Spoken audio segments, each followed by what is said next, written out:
What's up, everybody? Welcome to Flux Harmonic. I'm David Wilson, and today we're back with another one of our live coding streams where we try to build something cool, basically from scratch. I mean, we haven't really been doing it fully from scratch yet, but we're getting there. So very recently, we've been working on getting some basic graphics on the screen because my first ambition with this project is to be able to render thumbnails for this YouTube channel and also the System Crafters YouTube channel. So we've been working toward that, and then I sort of took a little bit of a side step to write a scripting language because of some, I don't know, just because I wanted to, I guess, reason number one, but also because we had some issues with binding scheme to C. It wasn't things that were completely, insurmountable, but they were things that sort of annoyed me to the point where I felt like, maybe it's better to just try something myself that just gets more directly to the point and not use an entire language. So that's sort of where we're at right now. And we're going to talk a little bit more about the progress on that and try to do a little bit of hacking on it today as well. So before we get into it, I want to say hello to Mr. Bill, Bill Scherer, Daigo, and Felipe. Thank you so much for being here. So let's see, anything interesting to bring up before everything else? Not really, I guess. I'm still looking for a house, trying to find a place to stay with like a stable office situation. I keep complaining pretty much every week, every chance I get about the streaming setup that I have right now, which is, me with a tiny desk in my father and mother-in-law's bedroom. Not the best situation for streaming, but we make do with what we can. So I'm looking forward to potentially having a place to live very, very soon, and then like a lot more space for streaming and being able to expand out a little bit and maybe, have some different camera angles and have some other things integrated. Like once we finally start doing music, start playing guitar on stream, that kind of thing, which would be pretty fun, I think. Hello to Technomag, nice to see you. All right, so let's just get right into it. So updates, after the last stream, in the last stream, we had a couple of issues we ran into. We made pretty good progress for implementing evaluation in the scripting language. But there was a bug that I apparently had in the tokenizer code, which was bubbling all the way up to the evaluator and causing some really strange seg faults. So this weekend, I took some time to clean that up a bit, fix some of the issues, and get basic code eval working, actual function call eval working. And I think we're in a solid place to start from today so we can actually do something cool and maybe get back to where we were. Sorry for that. Get back to where we were before with the rendering code that we had wired up through Scheme. So for the offline tasks that I did this week, first of all, one of them was to use GDB watch to figure out why token kinds are being overwritten. Well, I did do that this weekend, and it was very instructive. For those of you who haven't really used GDB before, there's a functionality in GDB called watch, or was it like watch points, maybe something like that. Anyway, the idea is that you set a breakpoint on a variable, and it actually watches the memory location behind that variable so that you can see when the variable gets set or even read. So whenever you're having issues like I was, where a particular memory address is being overwritten and you don't know why, like the value is being changed to something you didn't expect, this kind of thing can help you to diagnose these problems. I might go through that again while we get into the actual coding part of the stream, just to show you one more time how that works. And remind me in the chat if I don't, if you want to see how that works. But it was very, very helpful for me to sort of track down the place in the code where things were being overwritten. Now, once I finally figured that out, I was still scratching my head as to what the actual problem was. And it turned out that I was doing pointer arithmetic wrong. So in fact, let me jump into the code. I'll show you exactly where this was happening. In script.c, I've changed some things since then, but the same principle applies. So I was basically doing calculations for the sizes of different types of tokens that I'm storing in this, what I'm calling a vector. It's not really a vector, but that's sort of how I think of it. It's basically a data structure where you have a series of, you could call them objects, I guess, series of structs that all have varying sizes structured in a linear strip of memory, and you kind of have to do calculations to figure out where the next item is based on the size of the current item.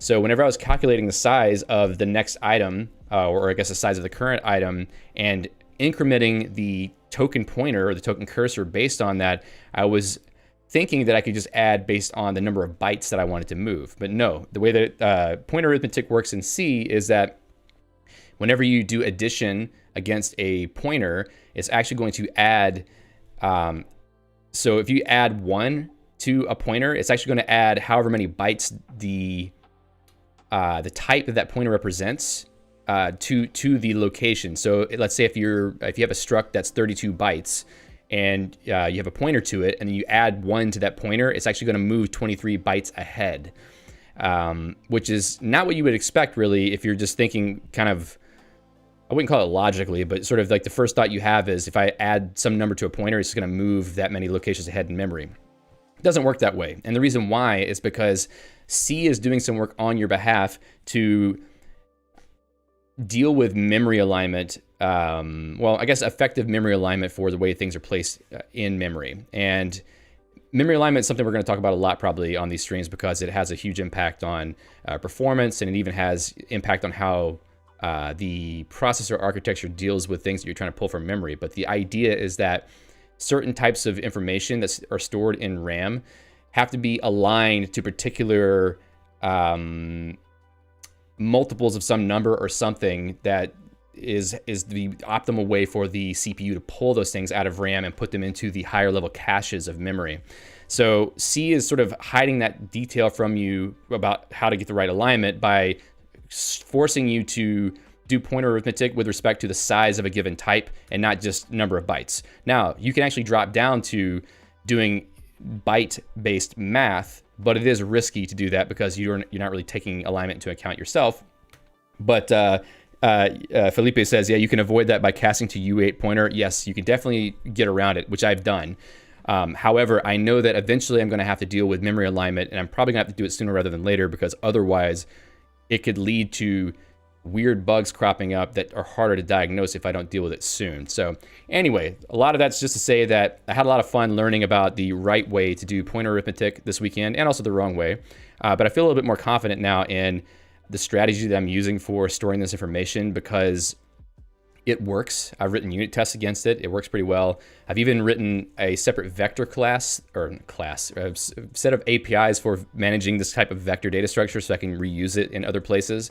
And I've converted the existing tokenizer code to use it. So it seems like it works. It needs a little bit of polish to make sure that it works long-term and more reliably, but I'm happy with sort of this first foray I've had into trying to make a more cache-efficient data structure.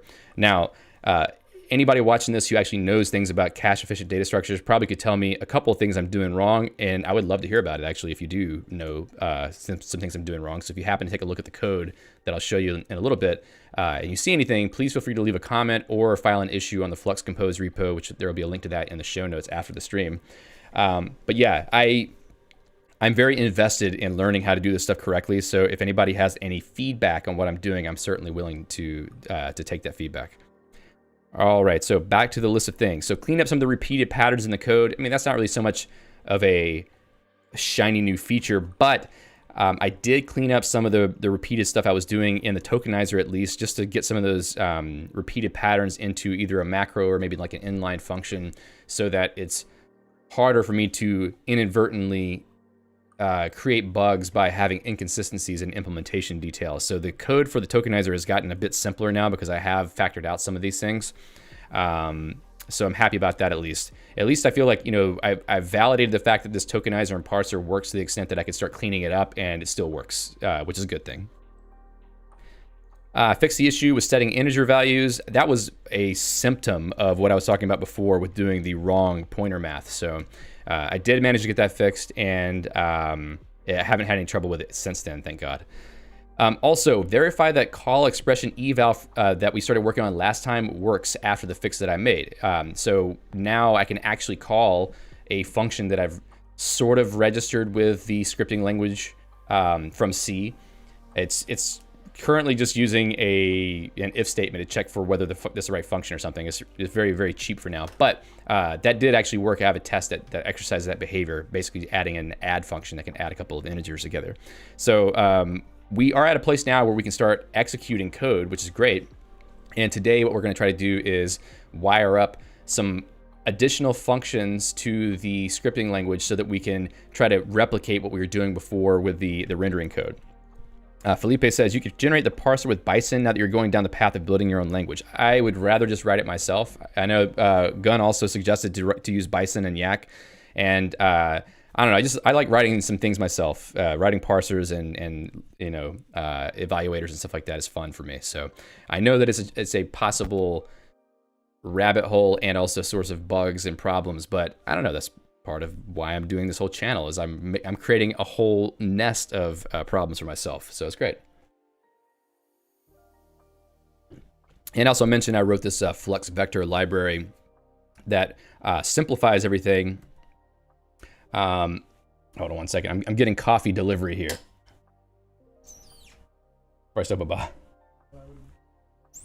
So that's funny. So when you live in a house with other people, the one benefit is that you can actually get coffee delivered through the window whenever you're streaming. So let's see. The vector code is here. It's basically just ripping out what I did before with the tokenizer and the parser and turning it into a set of functions. I learned a couple things while doing this, which I thought were pretty interesting.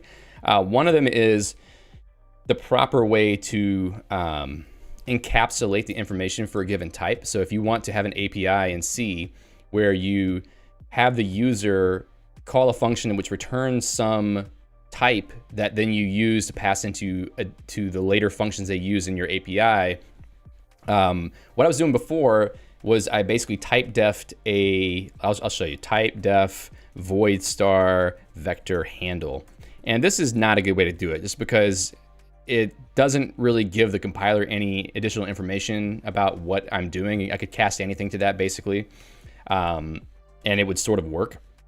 So I was looking at some other code and happened to see this pattern where instead of doing that kind of handle approach where you just have some void pointer that has a type attached to it, you actually do something different, which is to define a struct type without defining the body yet. And this is in the flux.h header, which is sort of like the public API header for the Flux library. And you declare that there will be a struct called _vector, and then you type def it to star vector. Now, this does two things. One is that it basically says that there is a struct called _vector that will appear, but also it creates a type def not just to the or not to the actual struct type itself, but to the pointer of the type.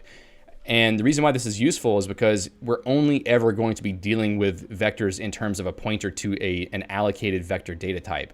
So it makes the code easier for whenever you have things like flux vector create here that returns a vector instead of a vector star for the pointer version. And also any functions that take in a vector like flux vector reset also take in vector instead of vector star. So it avoids the need of having to throw stars in your code everywhere, but also it is better than the previous approach because you don't have to cast things around. Like previously I was having to cast from vector handle to vector star all the time, but now I can just do this without having to do all the casting. My own code got cleaner, and the code that uses this code is much cleaner as well. So that's a pretty nice little trick. Also, the definition of this is inside of Flux internal, which is sort of like the internal APIs inside of the library.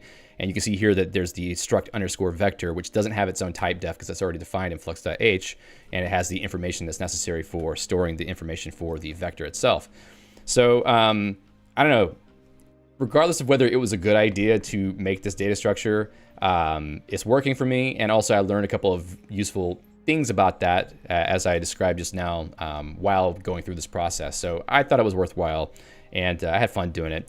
I was scratching my head a bit, but it's kind of one of those situations where you run into a problem that's kind of hard to explain, and you start to get a little bit of despair where you're like, is this like not gonna work? Is this the wrong way to do it? And then you kind of do enough research and looking around at different code and reading books that you start to realize, oh, I can actually do this, and I can do a lot more things that are useful. So, you know, these kind of little problems that inspire a lot of research are one of the ways I learn a lot of what I learn. Is just, you know, you run into trouble and then you read a lot and then you learn more than what you thought you would through that whole process. So kind of fun. I really enjoy this project for that whole aspect.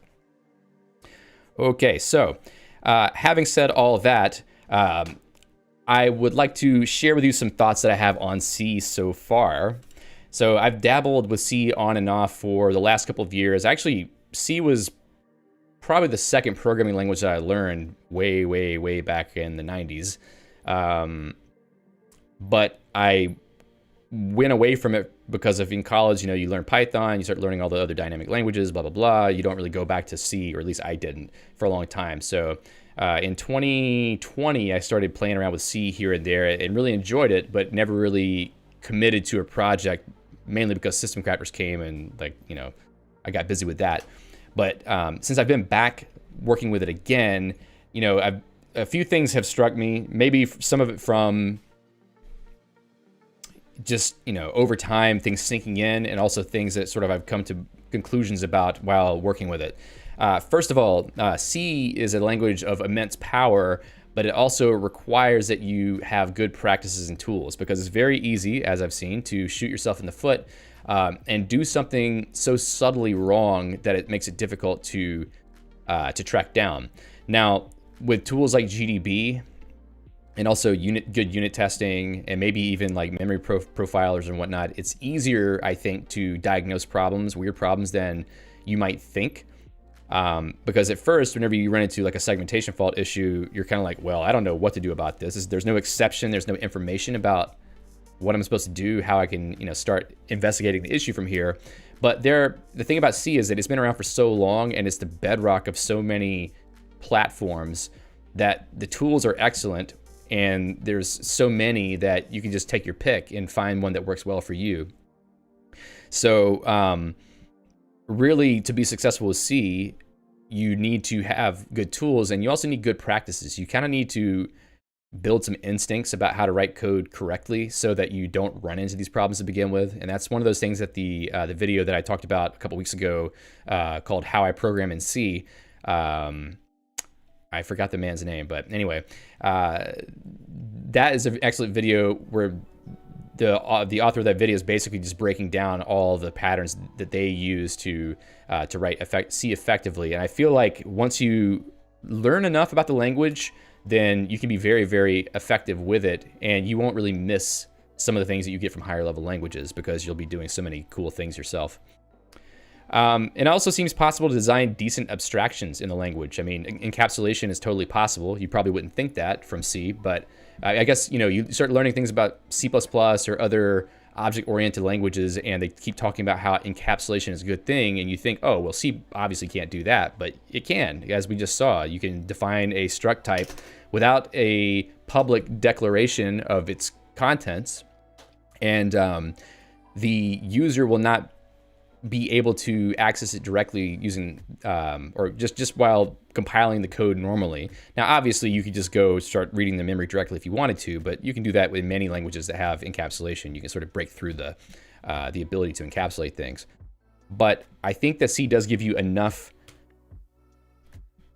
tools you can use for encapsulation and good design that it's not something where you could say, oh, you automatically get better design from, you know, object-oriented languages like C++, etc. I think that C is going to do perfectly well by itself, and I think it's going to be simpler, mainly because you don't have all the bells and whistles of templates and all these things that you have with C++, which increase compilation time and increase complexity quite a lot, especially the error messages. They get kind of ridiculous. At least back when I used C++, that was the case. I don't know if it's the same thing now, but I think C is great. As far as like a language for doing clean and coherent design, people may disagree with me. I would love to hear other opinions on this. And I would have to say, anybody who's watching the recording of this, or even watching it right now, please feel free to leave comments if you disagree with any of these points, because I would love to hear other perspectives.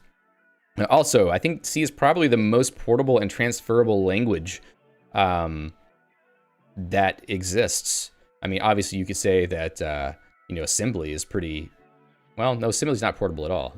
Well, the actual assembly that's not, you know, writing machine code directly is fairly portable, but C is super portable. I mean, there's compilers for all types of systems, and even the biggest compilers can compile to many systems themselves. And the the things you do with C are so transferable to other areas. Like, you know, you write a C program on a desktop computer, you can similarly write a C program for an embedded device or a mobile device or anything like that. You don't have to worry about, does the platform work on some other operating system or environment? I mean, the answer is probably going to be yes, because C is sort of like the lingua franca of systems programming. So if you build up skills in C and build up a library of your own tools and practices and code that you use and you are familiar with, it feels like you get a lot more long-term viability out of what you do and how you spend your time than you would with other languages that either don't have as much reach, like they can't go to the web, or they can't go to, you know, you can't write mobile apps with them or whatever. I feel like it's good. It's a great language for bootstrapping your own sort of platform on some whatever you want to ship a piece of software to, basically. And that sort of dovetails into the next point. It's a fantastic basis for building your own platform or quote unquote universe. And this is sort of an idea that I keep coming back to in my own work. I guess since 2020, I've been thinking a lot about this. Scheme kind of brought this on for me. And then I found C to be the same way, which is whenever you have a language that is more elemental, and things aren't quite as opinionated. I mean, things are sort of opinionated with C and with Scheme, but I feel like it's more of a blank slate for you to build whatever you want, rather than sort of a toolkit that you're pulling in pieces from various places, and a lot of the work's been done for you. So if you are the type of person who wants to build out your own game engine or platform for writing applications in general, or, you know, if you like, you know, building your own HTTP networking stack or something like that, I mean, using C to do that is a really viable thing, because you kind of have the ability to go as low as you want in the level of abstraction and build things up yourself, and even build your own ecosystem of tools. So part of what we're going to do on this channel is that I'm going to be I mean, I'm already building a scripting language, which is kind of jumping about 15 steps ahead, but a lot of other things we're going to be building as well. I'm going to try to get rid of as many dependencies as I can. And it sounds stupid, or it might sound stupid, it might sound fun, but for me, it's fun. Like, I'm already talking about getting rid of SDL2. I also even want to skip GLFW. I might use GLFW for setting up an OpenGL context, but I might quickly move to writing my own code directly for that too. And I might even do something like use musl C instead of libc or glibc, so that I can build like a standalone static binary for the most part. So that, you know, more and more of what I'm doing is all my own code. And once you have that sort of level of familiarity with the entire code base, I think you can be a lot more productive, and you're not really dependent on reading documentation of some other person's library or trying to figure out why they have some weird bug. You can just go do whatever you need to do. Obviously, it takes a lot more time to build things up like that, but I think it's, for a person like me who wants to do that, it's a lot more fun, rather than just trying to pull off-the-shelf libraries that do a lot of the work for you. So I'm giving myself a lot of work for this channel over time. I think we're going to have plenty of things to do for years and years, and hopefully you'll be interested enough in what I'm doing that you'll stick around and kind of watch it as it goes. Also, another kind of interesting point, not because I thought of it, because it is sort of a fact. C does more than you think it does, but with the right balance of abstraction. You know, part of what I was seeing this weekend is how, you know, you think that C is a really low level language, but really there's still a layer on top where it's doing a lot on your behalf. Like, for instance, with the pointer arithmetic, they're trying to do the right thing for you in terms of how you are addressing memory. So it doesn't give you the ability to just do anything right up front. You have a layer, you have a standard library. The compiler does a lot of things, doing a lot of translations down to machine code, a lot of optimizations that you're not really seeing.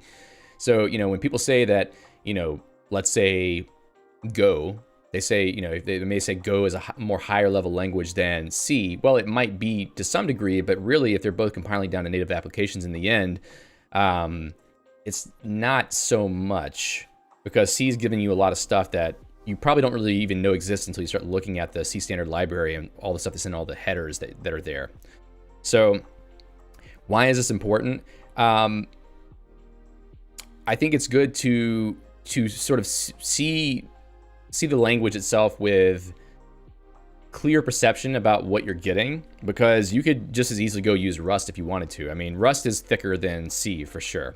Zig is thicker than C because it's using, you know, a more complicated set of tools like LLVM and whatnot to produce what it does. Doesn't mean it's a bad thing, but what it does mean is C doesn't have to be your only choice. There could be other things you might want to use just depending on your preferences.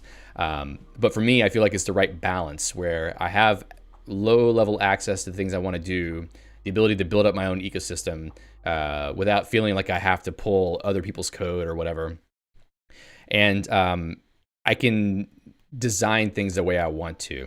So I'm really enjoying it. And sort of my last thought on it is that I really want to master this language. I feel like the best benefit I could get as a programmer at this point is to really understand C and invest a lot of time writing code with it and trying to build some interesting things. Because even if I don't stick with C long term, what you can learn by writing code with C, I think that it's a lot more valuable than learning high level, you know, dependent typed programming languages, etc. Because okay, the more higher level you get, maybe you can do some interesting conceptual things, but when it comes to getting shit done, I think a language like C is a lot more effective because it gets out of your way for the most part and lets you do what you need to do. So if you are kind of tired of having your hand held while, you know, writing code and you want to kind of live with a little bit more danger, I think C is a good choice just because it gives you that freedom to do things the way that you might prefer and not sort of be beholden to the paradigm of someone else. And if you're so inclined, like I am, you can also make your own language to extend your whole sort of C ecosystem of programs or libraries, etc. And I think that's kind of an interesting angle to take. If instead of just, you know, plugging in some existing language, you could just write your own scripting language that does things how you want it to and make it really effective for your own use case. Alejandro asks, are you abandoning the Guile higher layer? For now, yes. For now, I think that we were spending a lot of time trying to figure out how to do things effectively with the C foreign function interface and also dealing with C memory directly. And I sort of got down this path of thinking maybe it's better if I just sort of do something myself. Now, obviously, that's not the only option. I could have stuck with Guile and eventually been productive with Guile. I think there's ways that we could have solved the problems that we were having, but I think I thought myself down the path of doing something myself to be a little bit more tailored to what we're doing here. It's going to be very Lispy. It's going to seem, you know, similar to what we were doing before, but it gives us more ability to choose how to proceed, I think. And also make a language that's more attuned to the kind of things I want to do. So for now, yeah, we're skipping on Guile. We may go back to that later, but for now, I think, you know, I'm pretty happy with this decision. I'm enjoying writing the language myself. All right, so, this is not next steps. So this is tasks for today. Let me pull out of this, actually. All right, so today's tasks, if I can get this thing to cooperate. Come on. There we go. Let me just cut and paste these. Emacs is failing me now. Tasks, there we go. I don't know why we got this little thing hanging out at the bottom here. Okay, so today, what we're gonna do is work on call expressions again, but we've already got it working to a basic degree, but I want to try to add some more functions that we register with the scripting language so that we can try to call them and make some more non-trivial behavior work to validate that what we're doing is going to work in general. Also, we're going to try to port the previous Guile interface code over to the new language. And as I'm saying this, I'm realizing that I need a way to pass in the code to be evaluated either as a parameter to the program, which is not very hard to add, or through a REPL interface, which is something we will probably try to get started on. I don't know how much progress we can make on that today because, you know, having a REPL that you run as a command line program, not very hard. But then hooking it into Emacs to make it easy to send expressions to it takes a little bit more effort. Not super hard either. I think that basically by the end of this week, we will actually have REPL-based development working with a scripting language as well. So that'll be fun.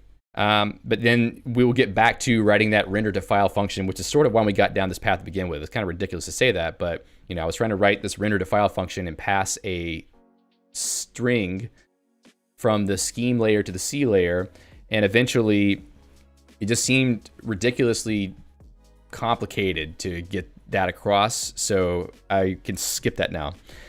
Felipe says some Unix socket or just hijacking standard out, standard in. I think it's going to be a socket for connected from Emacs, but we'll do it also from standard in for just the regular console experience. So, I'm not sure exactly which one is the right, the right approach for Emacs. One thing I would like, which we weren't getting really easily from Guile, is the ability to see standard error or just any logging statements that I'm writing out of the console to show up in a buffer in Emacs, while also being able to send commands at the same time, maybe in the same buffer, but I'm not sure yet. This may not be a typical REPL. This may be something a little bit more custom for our purposes. We're just going to figure it out as we go, basically. But as far as hooking it up in the Emacs, I think the easiest way to do it is using comment mode, which is basically just pulling in a REPL into a buffer as kind of like a shell process, and then just doing normal input output. That might be the quickest way to do it. We'll see. All right, so, and also finally, we'll just get back to the tasks from the previous streams, picking up where we left off, loading images, drawing images, trying to draw text to the screen, and then saving the scene to a file so that I can start building thumbnails with this program. And it just makes me kind of laugh a little bit when I think, okay, I've started writing a program to generate thumbnails for myself, and then I had to write a whole scripting language to do that. But that's sort of the purpose of this channel, is just to do things that seem a little bit too ridiculous to work. All right, so let's get back into the code in Flux Compose. And the first place I want to look is script.c. In the, which one is it? Flux script eval expression. So I had added this check here where so right now the way all this works is you give a file descriptor to the tokenization function. It gives you a vector, quote unquote vector, of tokens. Parser takes that vector of tokens, turns that into a vector of expressions, which is sort of like a higher level, look at it. It's an AST effectively. And then that list of expressions gets sent into the evaluator, and then each list gets treated as a call expression. So when we get into it at this point, we're looking at any value expression basically just gets copied out to a value that can be used in the environment. Expression kind list is the one that gets looked at as a call expression. And my thinking on this right now is that right now all call expressions are just going to be mapped directly to C functions. We're not defining any functions in the language yet. So it makes it a little bit easier because the scripting language is sort of like a layer on top of just the C functions to some degree. I mean, we're going to have a wrapper layer where we have functions that are specifically registered to handle the values that come from the language, but we'll see later about making that a little bit more robust.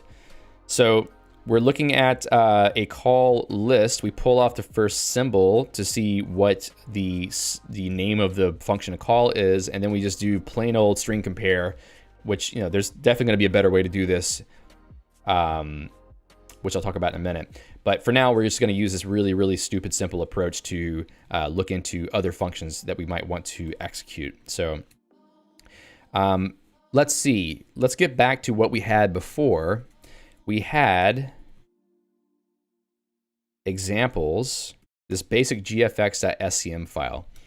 So if I were to port this, let's see, let's call this a basic gfx fxs file, like a Flux script file. I'm going to change the name of this stuff. This is sort of just a temporary name for now, but that's what we're going to do for the moment. And I'll copy this code over. So first of all, we don't have a concept of modules yet, so I'm just going to take this whole use modules out. Show preview window definitely can be a thing that we want to call into. Stream BG, I'm not sure exactly why I called it that to begin with, but what we can do is, let's just call this thumb. And we'll call this thumb. And then I will also go into the ID, oh, FLX is what I was calling it before. Anyway, I had a couple different ideas for file extensions for this. But we're gonna look here at the example, sort of as I was coming up with the syntax for this language, which obviously looks a lot like Scheme or Lisp in general. This is sort of what I came up with for how we would describe similar things. So here we have this whole concept of a scene. So instead of having this A list as we had before, we're gonna have a scene function that gets defined in C that we're going to use here. And let's see, we're going to have two circles. This is what we had the last time. So circle 1, circle 2. I don't know if this name is going to stick around here. This is just something for us to figure out later. So X was 200 and 500 on the first one, and on the second one it was 600 and 350. And then we had RGB of 255.00 and 255.255.0. So this is basically the equivalent of what we had before. Also, probably need to have a width and a height on the scene itself. Don't forget about the radius. Thank you, Alejandro. Okay, so width. I said 1,000 before, height 1,000. So this is sort of the way that I'm planning to pass information into these functions, is basically through keyword parameters, so that you don't have to put them in a specific order, and so that the code is more readable. Because if you just have positional parameters all the time, it's impossible to tell what you're passing in. So keyword parameters are going to be paramount for this type of descriptive language. Now, radius is what Alejandro reminded me about. I need to go back to this basic graphics. The radius I had as 100 and 300. So let's go put those into radius 100. Copy that. Radius is 300. All right, so that's it for rewriting that part. So render graphic thumb, render to file. Probably we wanted to put thumb in that as well, but maybe that doesn't matter so much right now. Let's see. So what we need to add, first of all, oh, I think I'm missing a paren right there. Let's just drop that down. Is we need to add the show preview window function. That's sort of the first step towards us getting our SDL window back up again. And the interesting thing about this now is that we don't have to worry about a separate thread for execution of the scripting language, because this code is not meant to be running in parallel to the code in the C layer. It's only meant to be run whenever some fragment of the code gets evaluated at runtime. So we can sort of simplify what we've done so far in the code base.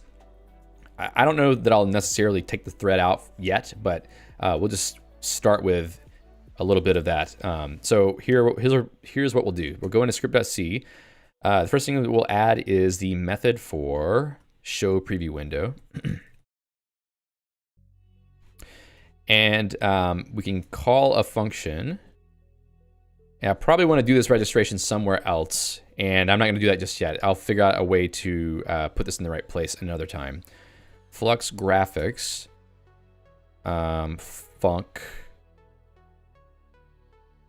and show preview window. And then arg cursor and value cursor, those two things are how we pass in the information about what the arguments are to the function. So the function itself has to go and basically read that remaining list of values to determine what to do with them. So I'm going to go into, let's see, graphics. Do I have a graphics.c or is it still in main? lib.c is probably where it is right now.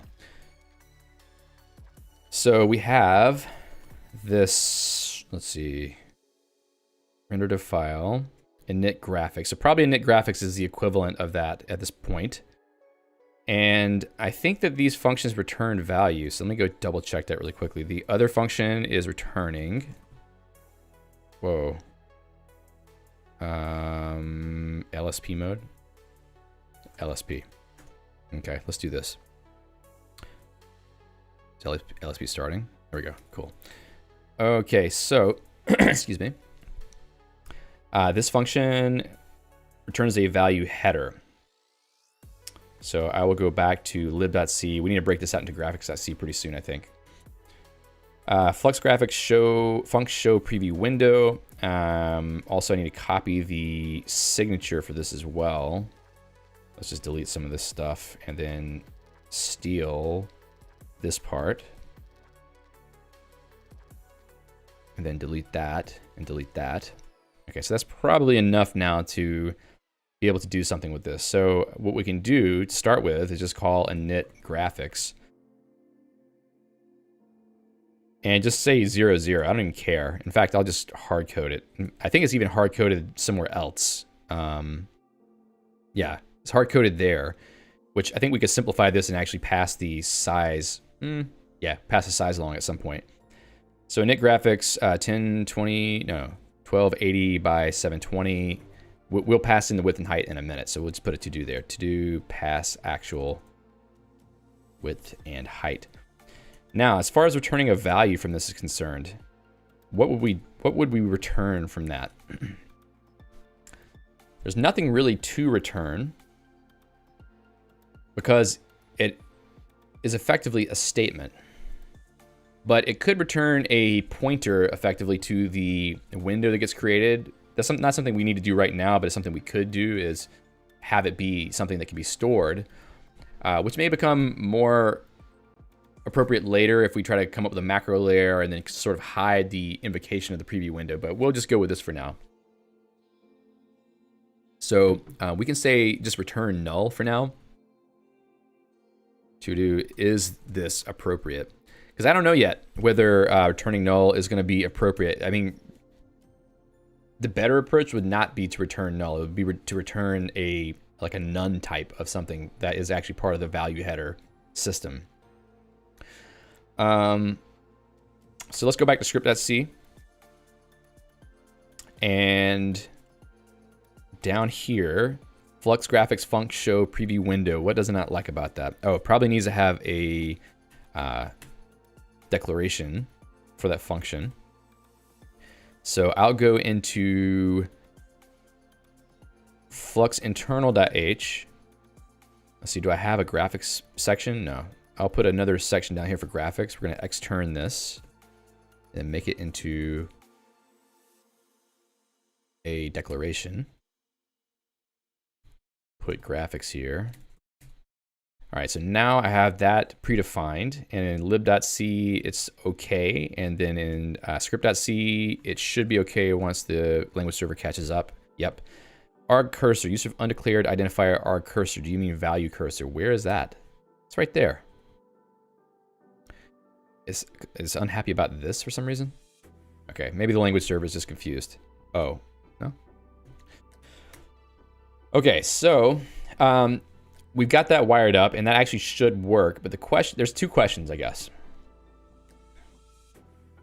One is, how do we initiate this right now without a REPL? I mean, we'd have to have a way to pass in a script of some sort. We could do it just as a, hard-coded eval, which maybe that's the right way to do it. So how about that? We're gonna go into main.c. All right, so flux script eval. Oh, did I already set that up? Ideas.flx. Okay, I don't want to do that, but I could run the example that we have. So let me do this really quickly. Basic gfx. What was the fxs? Who knows, man? Okay, fxs. Could not load script file. Apparently I'd already added some code for this, I just forgot. Flux script eval. We'll also go really quickly into lib.c and write something out here just so that we know that something happened. Flux log attempting to load window. I don't know. Okay, let's do that. And now we can go and compile this. So let me see, control XPC, make build and build slash flux compose and see what it does. Okay, exited abnormally. Let's see what it didn't like. Unknown type name expression list cursor. I don't know how that went missing. Let's see, libc 144. That's not right, is it? Ah, expression list cursor is not exposed. This needs to have flux internal, I think. Yep. Since this is an internal part of the library, it can have access to the internal APIs. Okay. Panic. Call expression has expression of kind 1 in first position. So I'm doing something wrong here. You know, I probably should, I don't even have the concept of commenting lines out yet, so this is going to be really interesting. So let's do another thing. I will go into main.c, and instead of opening the script file that way, I think I have a function called flux file from string.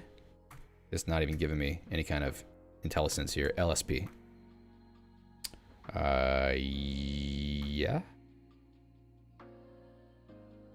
Yes, let's try that. Okay, flux file from string. Then I'm going to give it a string, which is that string. Whoops. Trash the quotation marks. All right, got that. And we'll do file script file equals. Okay, so now we have our own little file. I'm going to put a new line at the end just in case. And let's do this. Okay, so attempting to load window. So it actually did call that function, which is cool. And the reason why it probably disappeared immediately is because I'm not keeping the process alive to the extent that it will just let the window hang open. So this is another instance where we have to figure out how we want to structure having the preview window open. Like if we start the preview window, we kind of need to block that thread, or at least make it so that it does not continue execution.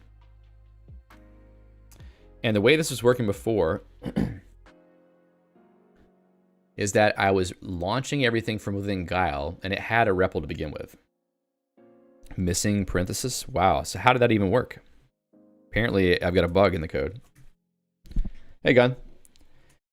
Watch this. Watch it fail now that I actually fixed that. Haha. Okay, so we need to fix that little issue. You can just sleep 10? Yeah, I could sleep 10. Let's see. I just had a thought, and then it flew away.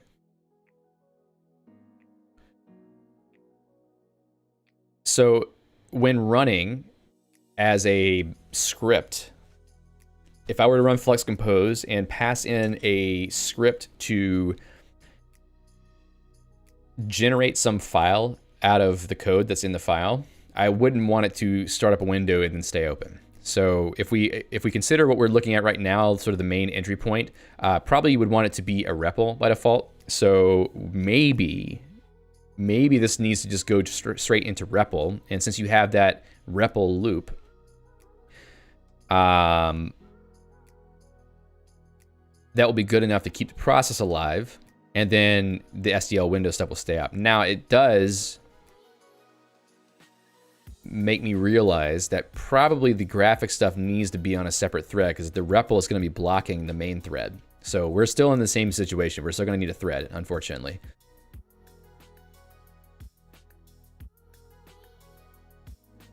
The premise is a little bit different though, because we can execute code. Yeah, okay. So maybe we'll just go ahead and get started with the REPL sooner than I thought. I think if we get the REPL started, excuse me, it doesn't really solve this problem we have right now of keeping the window open, but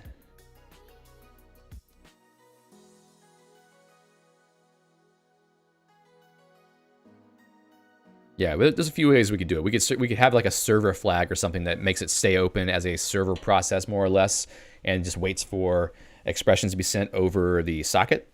If we go that route too. So maybe we'll just get started with the REPL.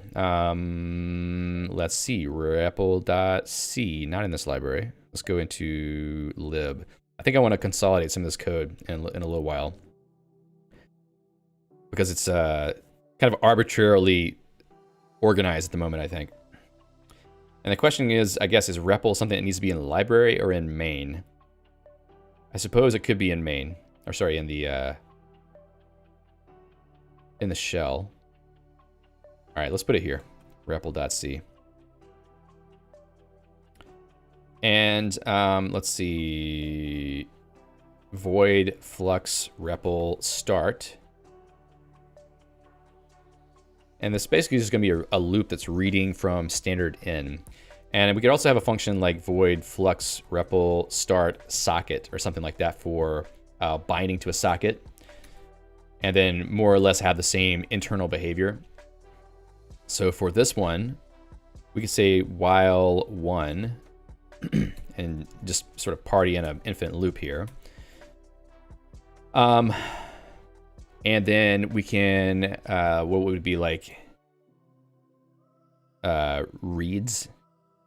I'm reluctant to open a browser after the crashing I was having the other day, but let's just see what happens. If the stream crashes for any reason, I'm going to start it back up again, just so you know. Oops. All right, so let's pull open a window over here.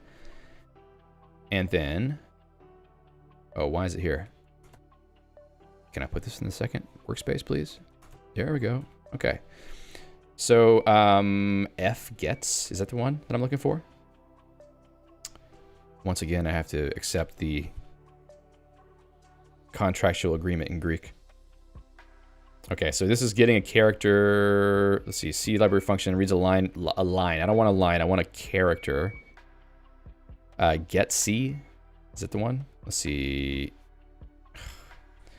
C read character from standard in. If you know it in the chat, just feel free to yell it out. Get care. I don't think that's the one I want either, is it? Get C. And how is it identical to get care? Go away. Reads a single character from the stream and advances the stream position to the next character. Arguments can be evaluated multiple times, therefore stream argument to get C should not be an expression with side effects. Contractual agreements all sound Greek to me. Yeah, I agree with you.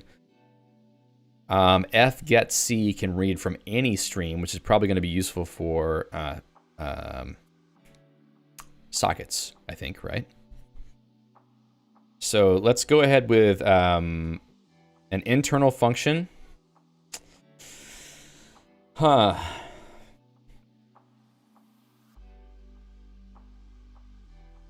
Okay. Maybe void flux REPL start standard in. I don't know, this may not be the best approach, but I'm just going to go with it for now, and we'll see how it goes. File star FP.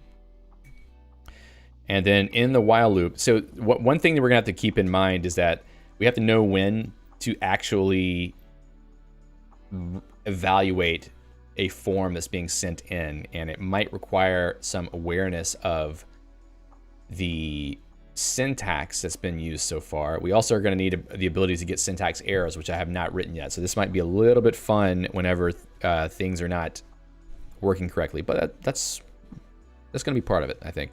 Okay, so while one, F gets C FP, I think. Let's also include standard io.h and start LSP mode here, just so we can get some kind of help. This would be impossible without language servers, for sure. Read a character from stream. Okay. And then char c equals f get c. Now,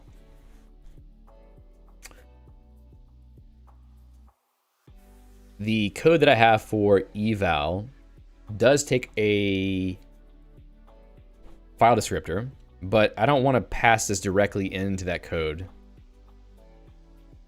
So it may need to be the case that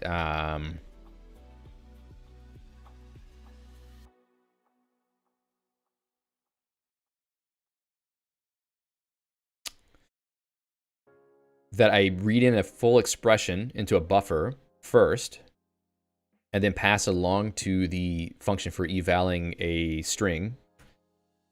But even if I do that, we're going to lose out on the opportunity to do some more advanced line editing. But I don't really care about that right now. So let's just go with a simple approach just to make things straightforward. So maybe I will read things in. Now, I need to understand one thing about comment mode, because what we do with the Emacs integration sort of dictates how we implement the interface in standard in as well. For typical REPLs, like let's say for instance the Guile REPL, if I were to go into eShell, let's go into vterm. If I were to type Guile, if I type in list and press enter, it knows that it's not a complete expression. Then I could press 1, 2, 3, close the expression, or even press enter again and press a closing parenthesis, and then it sort of knows that that's a full expression. So the algorithm that I have right now, or the APIs that I have right now, do not take this sort of partial evaluation or partial parsing into account just yet. Okay, so Felipe is saying that fgetC returns unsigned int, not char. I wonder if there's some detail with end of file being greater than 255. That's possible, yeah. Let's see. What's the docs say? This is IBM's docs. I don't know why we're seeing this instead of something else, but it is what it is. Maybe there's like an info manual for C somewhere inside of Emacs. Let's see. Always defined as a function call, never replaced by a macro. EUF return value indicates an error or end of file condition. So we may need a sort of a do while type situation here to check for EUF, but we won't worry about that right now. Return as a character, so it can be treated as a character, but also like Felipe said, it's probably for managing EUF. Okay, so what I was saying before is to make a REPL correctly in Emacs, I guess it doesn't matter. In a REPL, I would like to be able to put new lines, or at least eval a new line. Sorry, eval a full expression. Like if you're in a file and you try to eval an expression in that file, I think it's going to have new lines in it. So your REPL parser has to be capable of realizing that a new line is not sort of the indication that the expression is the end of the expression and you should eval it completely at that point, because there may be still some things remaining that need to be read first. So maybe fgetS. Well, let's take a look at that really quickly because I don't remember what it does. FgetS reads a line, stores it into the string pointed to by str, stops when either n-1 characters are read, when a new line character is read, or end of file is reached, whichever comes first. So yeah, I wonder.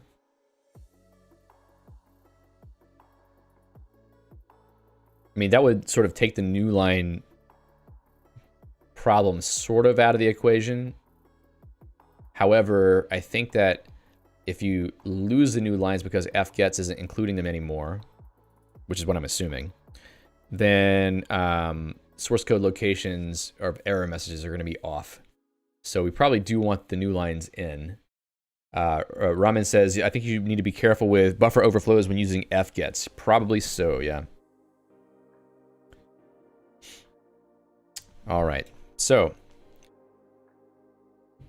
let's stick with fgetC for now. So the main question at the moment is, do I try to pipe these characters directly into some kind of tokenizer that is capable of resuming from a position that it's at, and would allow me to know whenever a full expression has been completed, and then a new line is used to complete it. Yeah, I think there's got to be a way to do this.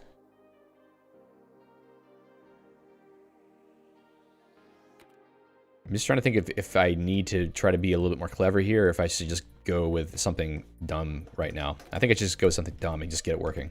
All right, so we're going to do one expression per line at a time, and then we will make it better later. All right, so fgetC, we're going to read one character at a time. We also need to make sure that we stop it at EOF. So maybe if FEOF, maybe, oh, so maybe this is the play. If not FEOF, you put in the stream, FP, okay? So then that will stop as soon as we hit EOF, right? So now char C equals fgetC. We have a character. We don't need to write that back out because we see it while it's being typed in. And then we'll wait until a new line. So I'm gonna just do something really dumb. Char input buffer 2048. And I don't know, is there a way to, well, I mean, the easiest way to do this is input buffer 0 equals the null character. Oops, slash, okay. I don't know if I should zero the whole thing out, but probably not. It may not matter too much. So for every char C that comes in, we are going to have an int I equals 0. It could be a uint. And then here we're going to say input buffer I equals C. And then if C equals the new line character. I don't like this behavior Emacs is doing right now, where it's sort of inserting the slashes for me. Then eval. So we'll also want to do this, where I plus 1, we're going to put the null character as well. /O. If you define it as being static, it will be initialized. Cool. Great. All right, so now we also have to make sure that we're not going to write past the end of the input buffer. So if I were to do this,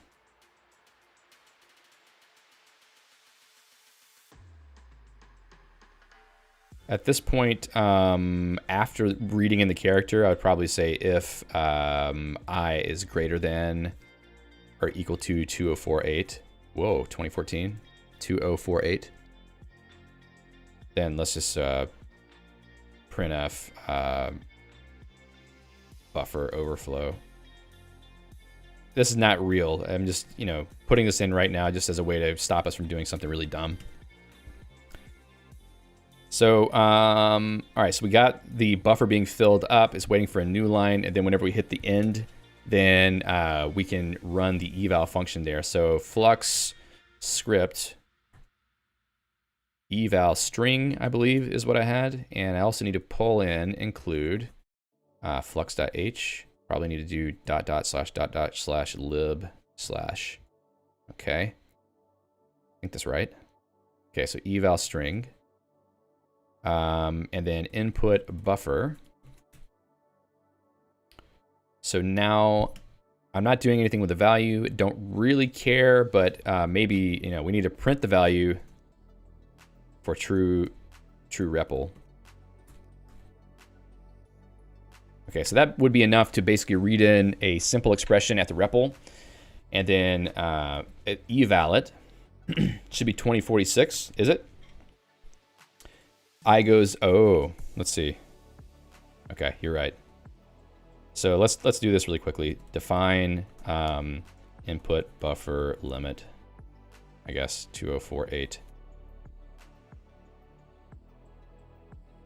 And then we will do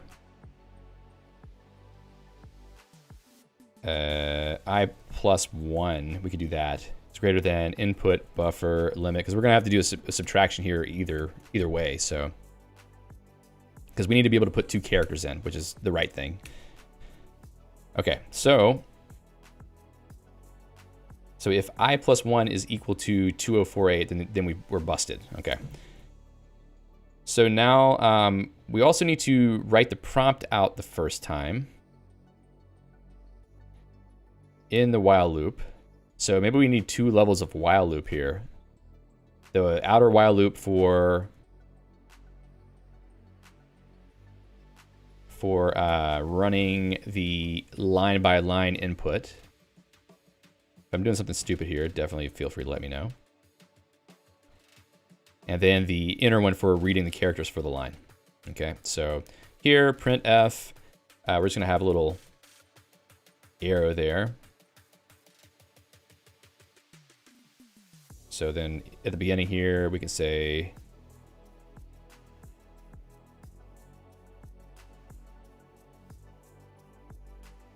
okay.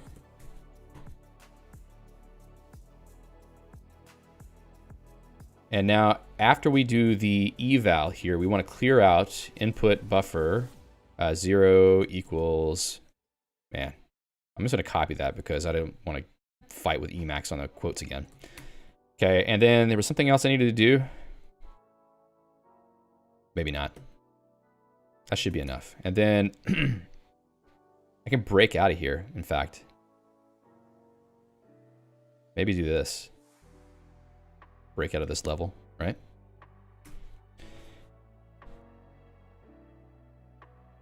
So that might be good enough for now. So how about we just get out of this scheme REPL.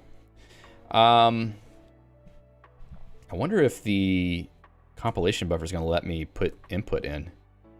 Call expression, blah, blah, blah. Okay, so I need to have a header. Let's call it app.h, which is terrible, but we'll go with it. If undef app.h, define app.h, end if, and then I'm going to put in the REPL API functions. So for now, we're just going to export this one. Export void. And, wait, not export, extern, okay. And there was something else I was doing inside of, was it file.c? Where is, no. Standard in just like a constant. Can I just drop that straight in? Let's go to REPL.c and call flux REPL start standard in. Does that work? Okay, it must work. Cool. So now if I go back to main.c, then we can not run that. We can run flux REPL start standard in. And it doesn't like that. It thinks it's not defined yet. No. Well, the language server finds it. What's the error here? Implicit declaration. Oh, I need to include app.h as well. And then maybe, yeah, okay. So let's try to run it now. Oh, also I need to go back into CMake lists and then add that file in for this target. source/core/REPL.c. All right, and then we're gonna go into vterm again. I'm gonna use Geeks shell. Shell, no. Come on. Geeks shell, there we go. Wrong. All right, am I in the right folder?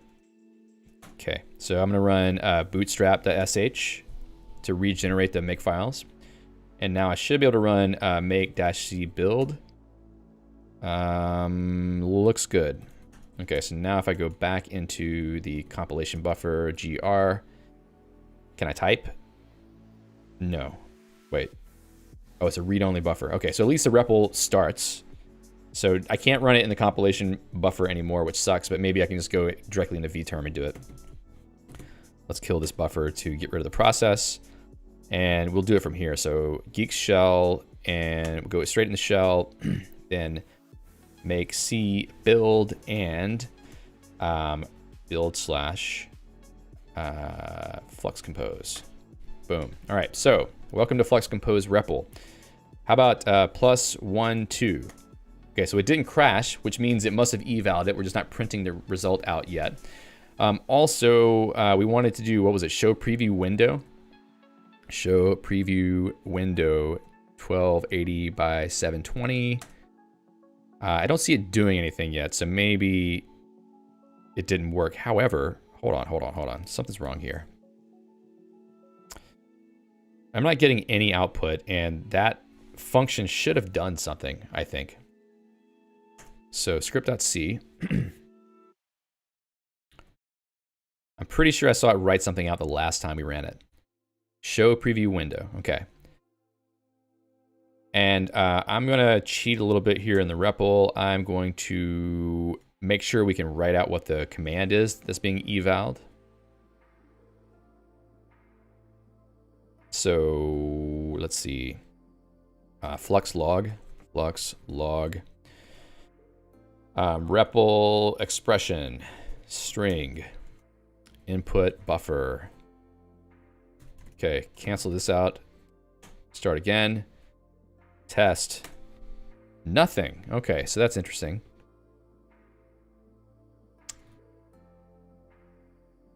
Wonder why.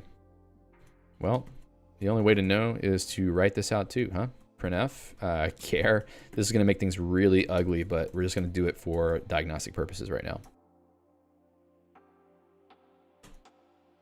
All right, so it's not getting any input. Oh, no, it did. It just waited for a new line. Huh, is it not flushing the characters until the end? Maybe because I haven't pressed a new line yet, it didn't flush the input. That's fine. But why isn't it able to read the new line character? What about +1, 2? Yeah. I don't know if it actually gets evaled.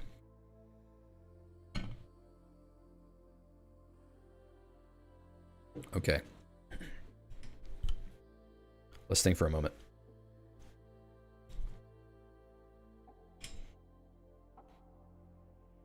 So f get c, does f get c return new line?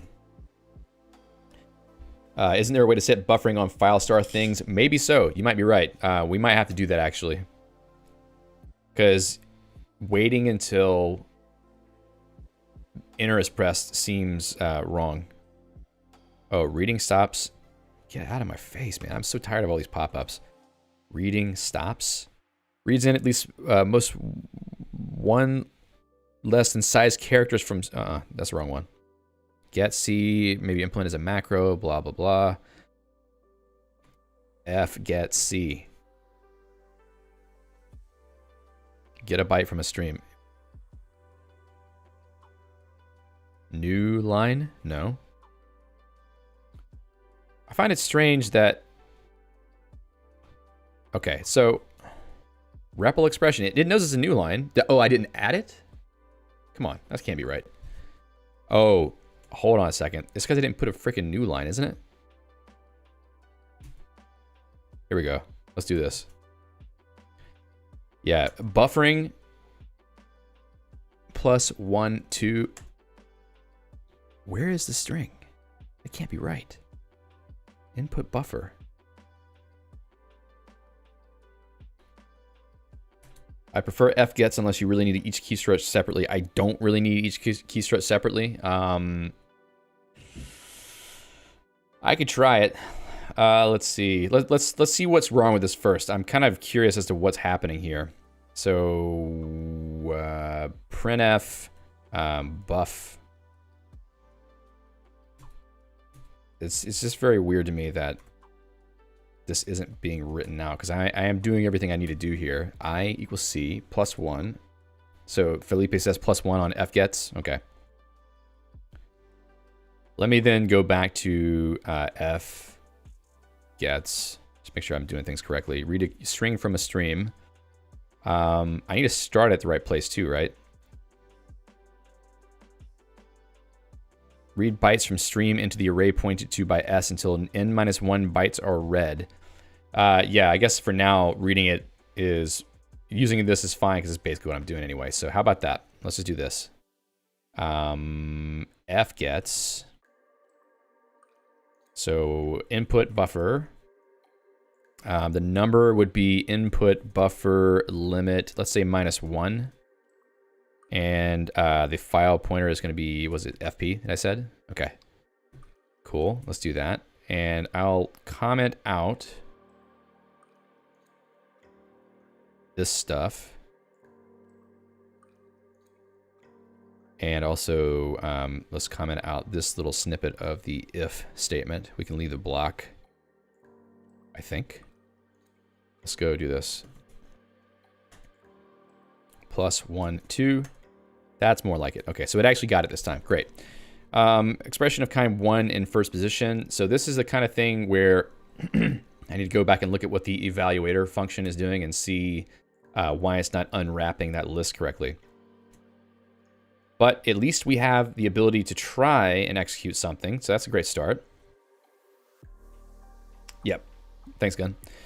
Okay, so let's just clean that up just a little bit. You know what? We'll just go ahead and delete the rest of this because who needs it right now? Okay. Move this ahead. All right, that's... So I probably don't even need the inner while at this point because I can just keep reading lines. So we can do this instead. Let's just simplify it. Good call, team. All right. So now let's go back into script.c and figure out, let's see, did it say what line that was? It's in eval expression. And it's freaking out at call expression has. Okay, so right here.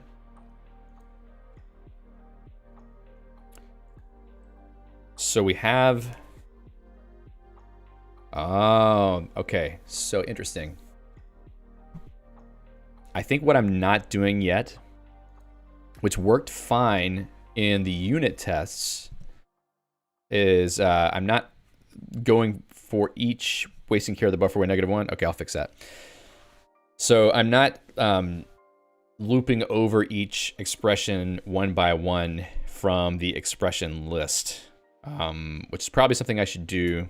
Let me see. That would happen right about here. So to do loop over every expression at top level and eval individually. So if I do it right there, maybe, let's just do that too. For now, well, I could have a loop to do that. I wish I had already ported over the value stuff to the new vector library because it's easier to use that. The way I've done it is simpler to loop over. So I'll just use a cursor. So we have value cursor right now. I could say, if I get the next thing. So what will value cursor do in this case? If I go in this function, value cursor current equals script. Whoa. Okay, so it's just initting the cursor if it hasn't been done yet.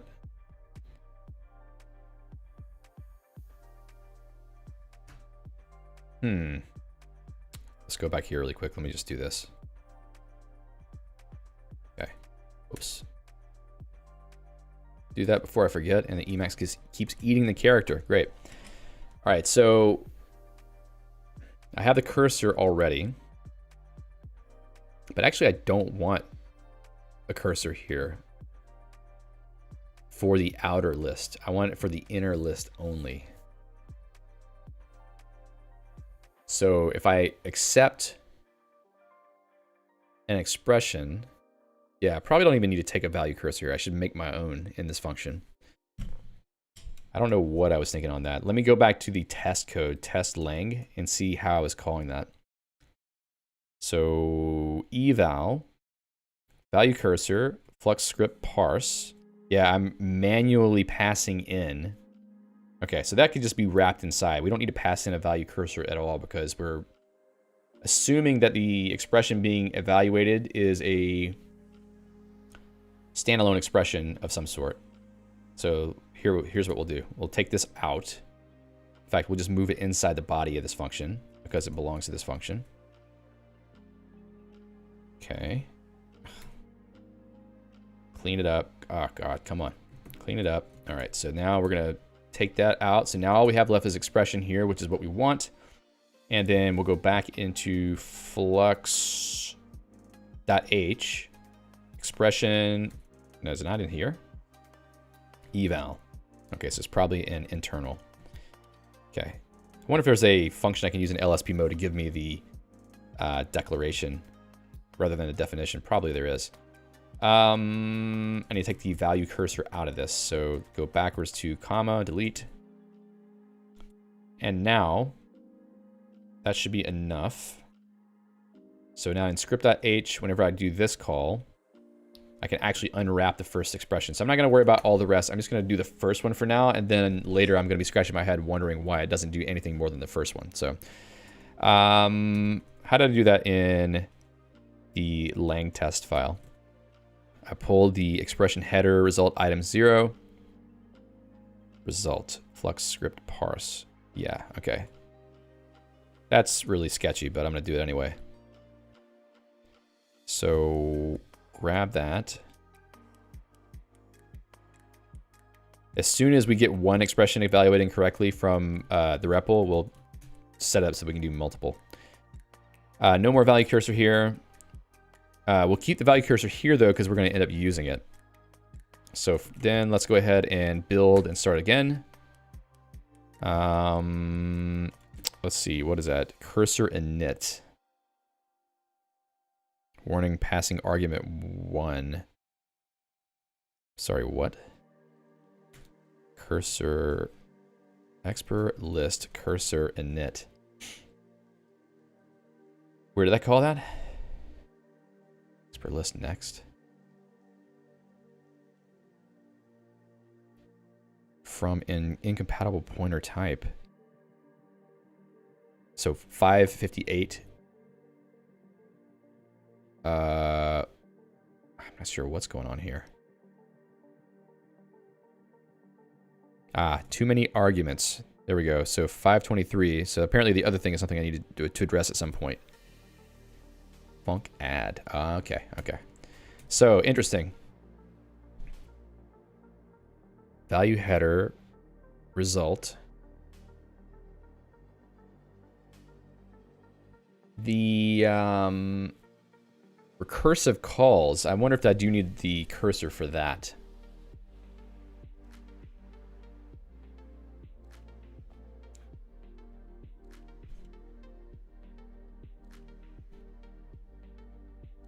Nah.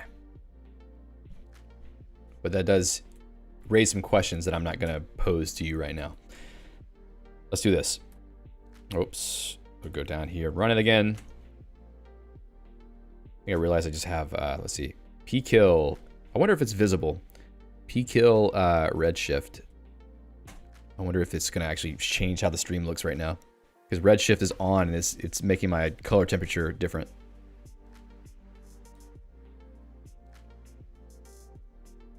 Okay, anyway. So, oh, pkill's not found? Of course. E-shell. Sorry, folks. No. Pkill redshift. Okay, go away. Now it's changing. So now we'll go back to test. Oh no, vterm. And what was the problem we had? Too many arguments. Again? Test lang. Of course. This may end up being a mistake, but we'll figure it out. Okay, so now we're back in the REPL, plus 1, 2. Segmentation fault, great. All right, so we can run that in GDB and see where it's breaking. All right, so plus 1, 2. Whoa. BT? Any insights? Eval expression, line 579. 579 in script.c. Was this a panic? No, come on. It would have written something out, wouldn't it? Oh, it didn't write it out because there's no new line. So I bet money that there actually was a panic there, that it didn't even get a chance to write it. Quit. Yes. Let's run it one more time. Plus 1, 2. Still segmentation fault. Let's see. We may need to add a little bit of logging in here and see what's going on.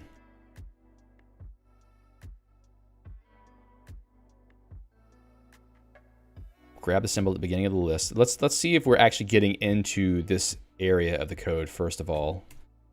Eval log, I've got that turned off. Let me go turn that back on now, because I do have some log messages that may be helpful in this case. All right, so plus 1, 2. Okay, eval, allocated bytes for value buffer, eval expression kind 1, which I think is, let's see, what was kind 1? It's an internal? No, flux. Value kind. Integer. Well, we haven't gotten to that yet. So let's double check what we have. Because it seems like it's skipping the, oh, you know what? It probably is skipping the first one. Add a break in that function and use Emacs GDB interface. Yeah, I need to, oh, GDB many windows. Haven't tried that one yet. But yeah, the GDB interface in Emacs is pretty good. I just don't know how well it's going to tolerate running the REPL in there, but maybe it's fine. Okay, so I think I'm doing something dumb in script.c. Right around, let's see, eval expression kind, flux script eval expression. Why is it that it seems that I'm passing in an integer? Doesn't make any sense. So some of the changes I made earlier today on the tokenizer and parser could be causing this inadvertently. I need to, let me pull up the parser as well, the parser logger, because I think we're missing something here. We need to know what kind of expressions are being pulled out here. Build it again, plus 1, 2. All right, so parser got token 1, which is a parenthesis.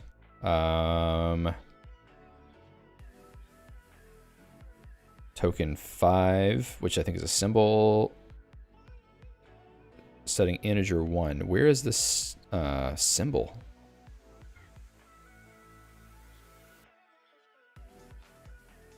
Setting integer 1, setting integer 2. It looks like we're missing the symbol somehow, which is really weird. I need a printer that can actually print out the token list. First value at C188.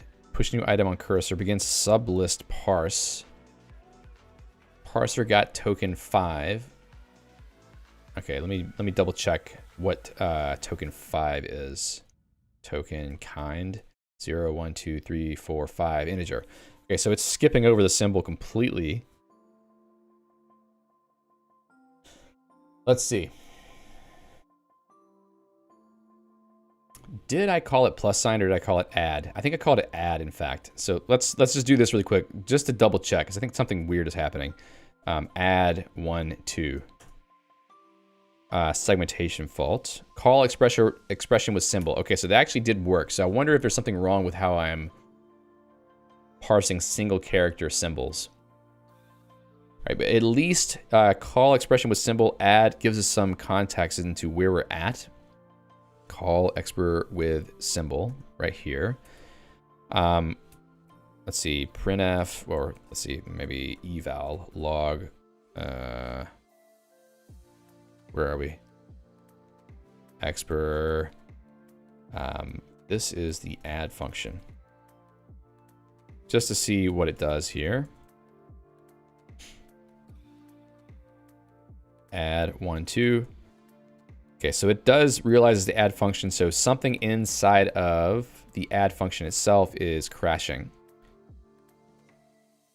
And it seems we don't even get into the loop. How is that possible? Oh, I think I didn't list cursor current.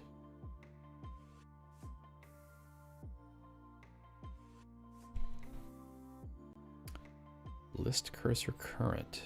So something is wrong at that point. Do we pass in a valid list cursor? Because we have what was it? The arg. The arg cursor.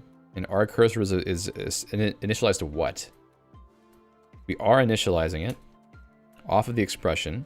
We go to the next item off the argument cursor. So the current item there should be arg cursor. Let's see, expr log arg cursor current, and then first argument kind arg cursor. Whoops. Cursor current dot kind. Is that the way it should be? It's not giving me any hints. Yep. Our cursor is a local function, a local variable. Okay, so let's try that one more time. And then it does not like that because I need to dereference the pointer. Okay. And something else now, arg cursor arrow. Okay, I did the same thing again. So let's just put that as a dot. Something else. Huh?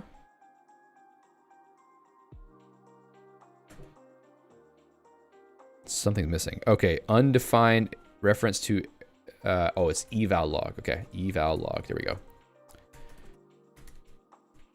Come on, come on. There we go. Add 1, 2. I think I once again forgot a new line.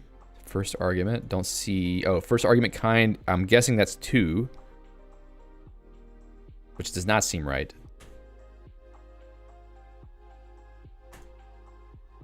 First argument kind 2. I think 2 is not an integer.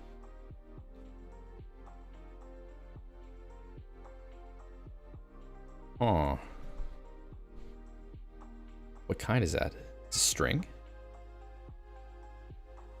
Flux H, value kind, 012 is float, which makes no sense whatsoever because I don't even have a float in there. I'm not even parsing them yet. Let's see.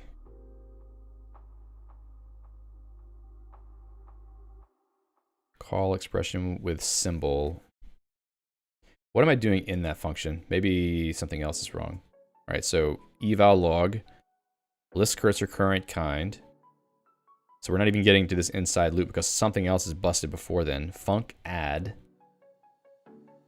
So what happens in the meantime? Oh, hold on a sec. Eval expression kind. Value cursor current. We're not even setting up. Yeah, okay, we are setting up value cursor. Ooh.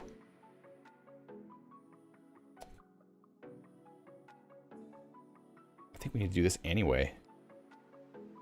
Yeah, apparently I sort of knew that. Because we're going to start... Huh.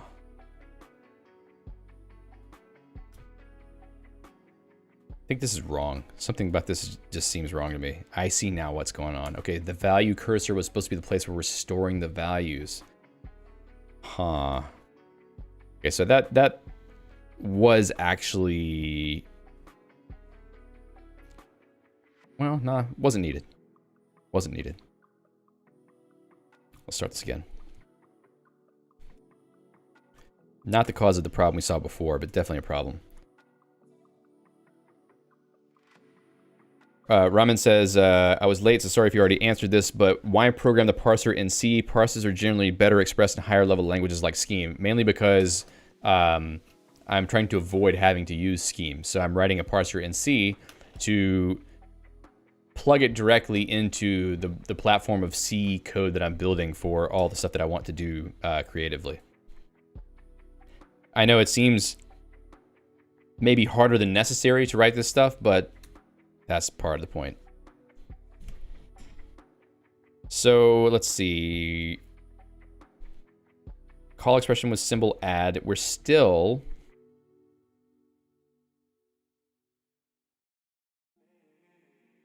first argument kind is 2, which is total BS. Something else is wrong here. I'm pulling something wrong. R cursor, expression list cursor init. I'm taking the expression that is passed in, and it's a list because we're getting to this point where it says first argument kind. So we're initting the cursor. Ah, well, that's wrong anyway, because I think the cursor init, you have to do this twice before it will get to the first argument. So let's try this. Add 1, 2. Okay, that's wrong. Argument kind 4? Okay, we're getting even farther off track. Let's check what the list is here. I think we still got something weird happening. All right, so parser got token 3, which is a symbol.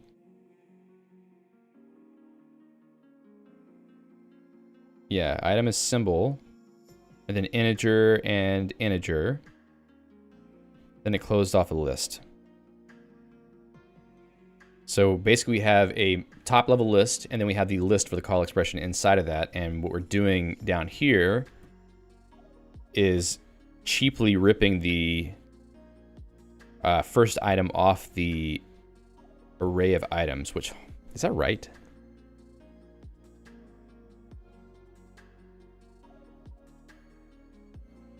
I think that might be busted.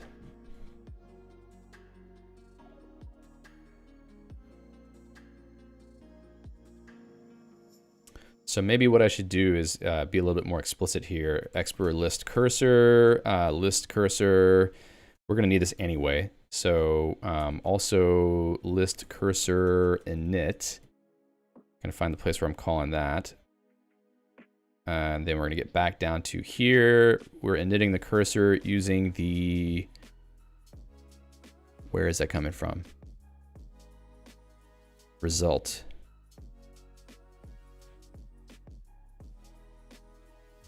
What the hell? I'm just not even seeing it right now. Oh, result, right there in front of my face. Okay. So we have the expression. We have result, actually. Result is the expr list. And then we have the list cursor. So then we're going to use flux script list next. And then we're going to pass in the list cursor. And then here we are going to take that. So expr header next expr equals next expr eval expression. What is that expecting? It's expecting an expr list. That's wrong. No. Wrong function. How is it pulling? Okay. Expr header. Cool. So that's right. All right, so now, in theory, we should be able to pull the right expression out. I get a feeling that somehow that's causing the problem. So if we have expr header there, then we should be able to go through this function with the right starting point. So let's try to run that again. Add 1, 2. Okay, still segmentation fault. First iteration inside list. Probably need to write some stuff out a little bit to track which list is which. First argument kind 4. So we're still getting basically the same result. First argument kind of 4, which is not a bad thing. I mean, it means that, you know, what I just did inside of the main eval worked. Let's do that. Just clean that up so it's a little bit clearer how things are going. So, all right, I gotta speed this up a little bit. So for the people who are joining right now, what we're doing is we're trying to figure out why call expressions in the scripting language that I'm building are not being invoked correctly. Apparently the argument types are wrong coming in, and I'm not sure exactly why. So we're trying to basically debug the situation and figure out why we can't actually call our functions in C correctly.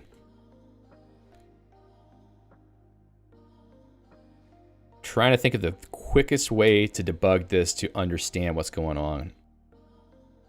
Here, when I set up arg cursor, I probably should print these things out immediately. So let's just do this. First item, second item, third item. First item is definitely going to be 0 because we init this list to nothing. So actually, let's put this here and put this here. First item, second item. Second item kind. Okay. Try to press an I there and it just did not work. There we go. Okay, so now let's run it again. Add 1, 2. I also forgot to mention we are writing a REPL as well. We're creating a REPL from scratch. So first item kind is 2, which is an integer. Second item kind is 4. That just doesn't make any sense whatsoever. So flux.h 0, 1, 2, 3, 4 entity? No, that's not right. But that's because I'm looking at the wrong thing. I should be looking at the expression kind. 0, 1, 2, 3, 4 is a value. That's correct. 0, 1, 2, that's symbol. Okay, so those are correct. So the first one is the symbol, which is what we wanted. I think I should pull that out. So expr header call symbol. So instead of doing the weird thing I was doing before, let's do it this way. Okay. And then next, we don't need to touch this, but I think that the function, I think I'll take this out right here. And the add function itself, is it pulling it? Inside loop, list cursor current kind, list next, list cursor current. Okay, I think that's probably why it's breaking. I did something wrong here. Add 1, 2. Still segmentation fault. Finish parsing top level. Interesting that it seems even more wrong at this point. I think it's just because I took the print lines out. So start here. Printf. We're in add.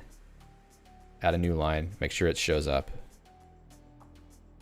Okay. Add 1, 2. We did not make it to the function, so let's find out what I did to make that fail. Expert list cursor init. Whoa. Okay, that's the right one. Okay, so did I call something wrong here?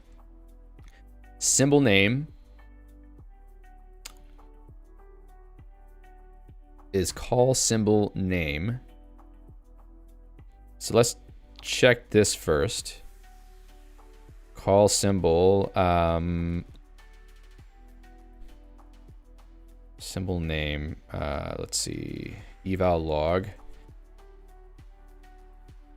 Call symbol kind. I think this is gonna be the right thing. Let's see, what is that? Call symbol kind. Okay. Add 1, 2. Call symbol. We didn't even get there. Something else is happening. First iteration inside list. Eval expression kind 1. Eval expression kind 1. This is inside of Flux script eval expression. We made it this far.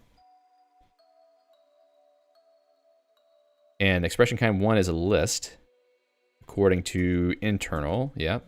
Expression kind list is 1. So we get into the switch. We start down this path. We init the cursor. We get the call symbol.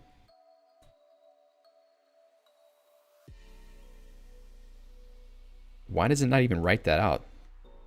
That seems wrong. Printf what?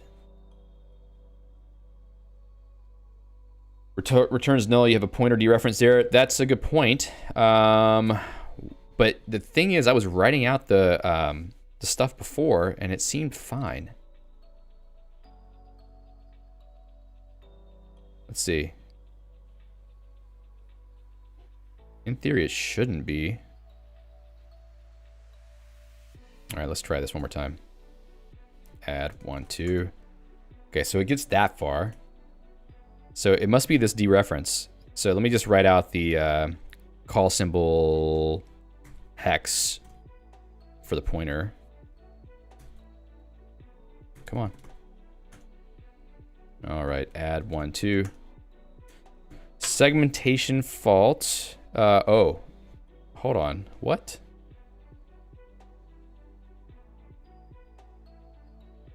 That's really weird. It's like it gets halfway finished writing the eval there. What if I do f flush standard out?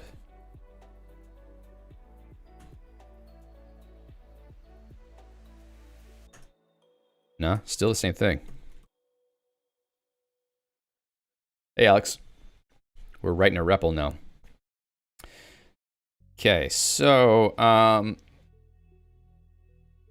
call symbol seems to be legit. 190.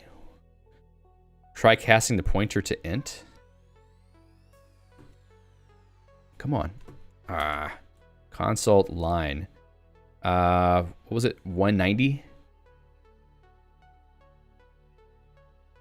Setting integer 1. Next expression requested current kind 4. 190 is the wrong location. All right, now that's really strange. But that says eval expression kind 1. Oh, hold on.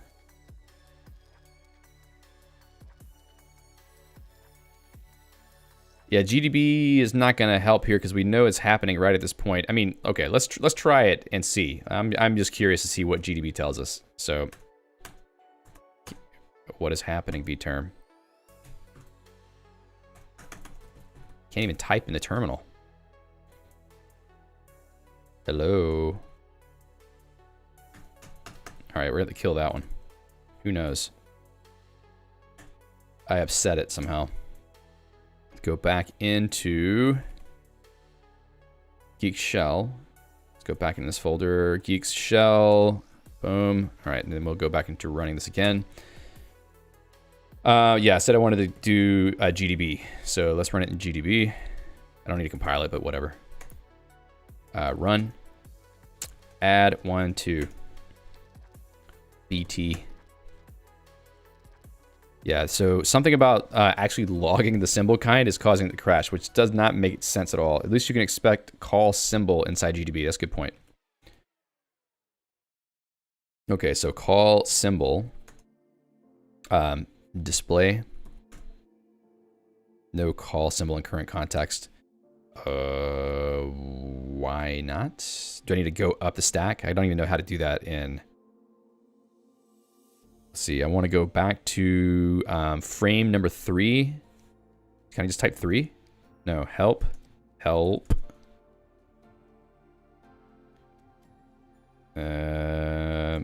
Stack. Is that right? P. P, 3? No, P. Yeah, come on. So stack, help stack. Help stack. Stack frames, yeah. Select and print a stack frame, so frame F, okay. F3. Here we are, call symbol. Sorry, P. Expr header, call symbol kind. Expr kind symbol. So why is it freaking out? What did I do? Oh, is it because I use string here? Jeez. That's really messed up. All right, so let's do this one more time. We're crashing because we're given the wrong specifier for the string format. Can we just do the right thing for once? I think GDB is killing me here. I can't even type. Oh, I can't see what I'm typing. That's the problem. Echo got turned off. vterm echo? Yeah, all right. If I can't see what I'm typing, then I'm going to have to kill it again. I think GDB is turning off echo in the terminal, and vterm can't cope with that. Okay, so let's run it again in vterm. Let's make sure we don't script the environment this time. What? Oh, okay. Down one level, run that. Now let's run this without GDB. It will make it a little bit further this time. Add 1, 2. Segmentation fault. Fantastic. Call expression with symbol add. I'm not going to delay too much. Now that we at least have gotten past this part. Call expression with symbol. We got here. So we're probably in add. STTY sane. Cool. I'll try that next time. If I have it. STTY. Sane. Cool. Didn't know about that. Thanks, Gun. All right, so we got here. I think we get into this. Flux script func add. We're in the add. I don't see that getting written out. So something else I'm doing is wrong. So let's once again run GDB. This time, let's do it inside of Emacs. Good GDB. Not run test this time. I want to use flux compose. Okay, I'm in the wrong folder path, I think. Kill that. Let's go. Come on. Let's go to this folder. Good GDB. Flux compose. All right. Let's close that guy out. Now run. Add 1, 2. Backtrace. Eval expression line 577. What? Oh, what? 577. You go.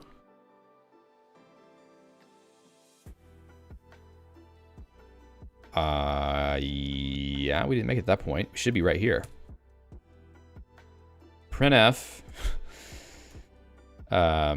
It's add. F-flush. Standard out. Come on now. Quit. No. Let's run it again. Yes. I need to build it. Crap. Let's go into... let's go into vterm. Vterm. Let's build it, but do not run it. This is slowing down my flow a little bit. All right, let's run it. Whoops. Yep. Run. Start it over. Yep. Add 1, 2. Okay, so it gets into the fact that it's in the add function. So we're doing something else wrong here. So we're going to go inside of flux script func add. We're going to f-flush that to see that we even got in there to begin with. Maybe symbol name is add with the space. No, I think it's right. I think it's just something else I'm doing wrong, and for some reason it can't cope. I wonder if it's another one of these situations where I'm printing the wrong thing. This looks fine. Kind is an integer, I is an integer. List cursor current. So I wonder if list cursor is somehow busted. I initialized that though. So from the outside, that is called arg cursor. Arg cursor, okay. And I haven't read anything else yet. And I'm passing it in as a reference. Then we have value cursor also. Very weird. All right, so let's go back to the shell, run it one more time. Yes. Add 1, 2. That's really strange. Fprintf is less verbose. Yeah, maybe so. I kind of want to take some of that stuff out now. I mean, to a certain point, I need to see it, but it is starting to get a little bit noisy in there.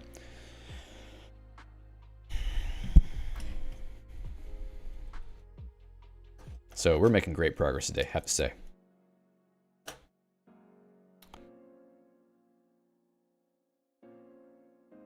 We got to this point. We know we're in here. This is not actually making it, which is very weird. And the backtrace, once again, is 577. Oh, it's here? That can't be right. I must have changed something. Whoa. Wait a minute. Call expression with symbol add. It's fine, right? Something's really strange right now. I don't get it. All right, so we're building one more time. We're gonna go back here. We're gonna run it again. Yes. Add 1, 2. I'm pretty sure this, yeah. Okay. So BT, let's see, what does it tell me this time? 580, 580 GG. Here it doesn't like it for some reason. Value cursor, is value cursor, oh. I want that to be a local. I think this could be part of the problem. That's a mess. I'm gonna leave it right now. Symbol name 0 terminated. Yeah, it definitely is, because otherwise I think we'd be in more trouble. Well, I'll double check that. You could be right. I feel like we got further than this last time when we were messing with this. I think for some reason this has got to be the problem. So let's go back to vterm, compile it. Okay. Oh, yeah, gotta put the ampersand here as well. Yeah, okay. I think I'm doing that right. Build. Something's wrong. Value copy. Also need to add the ampersand is here.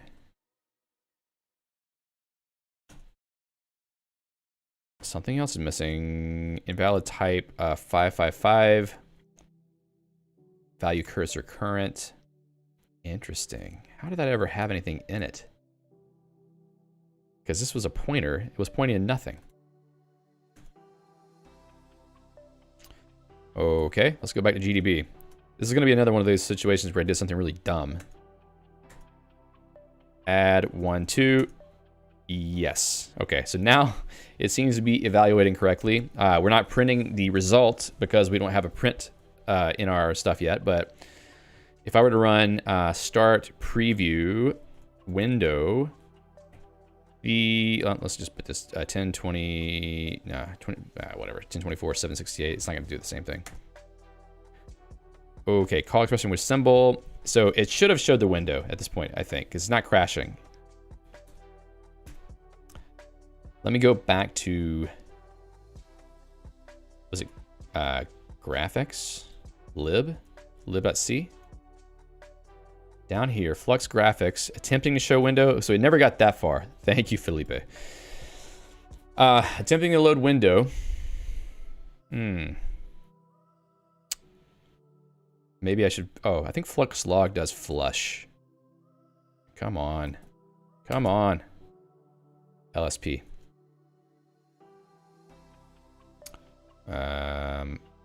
Log.c. Yeah, flush. Okay.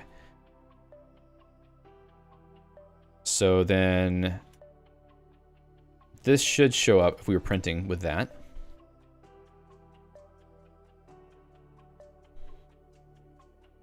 Eval, call expression with symbol. Maybe we never got that far. So what if I do, what if I look at script.c again?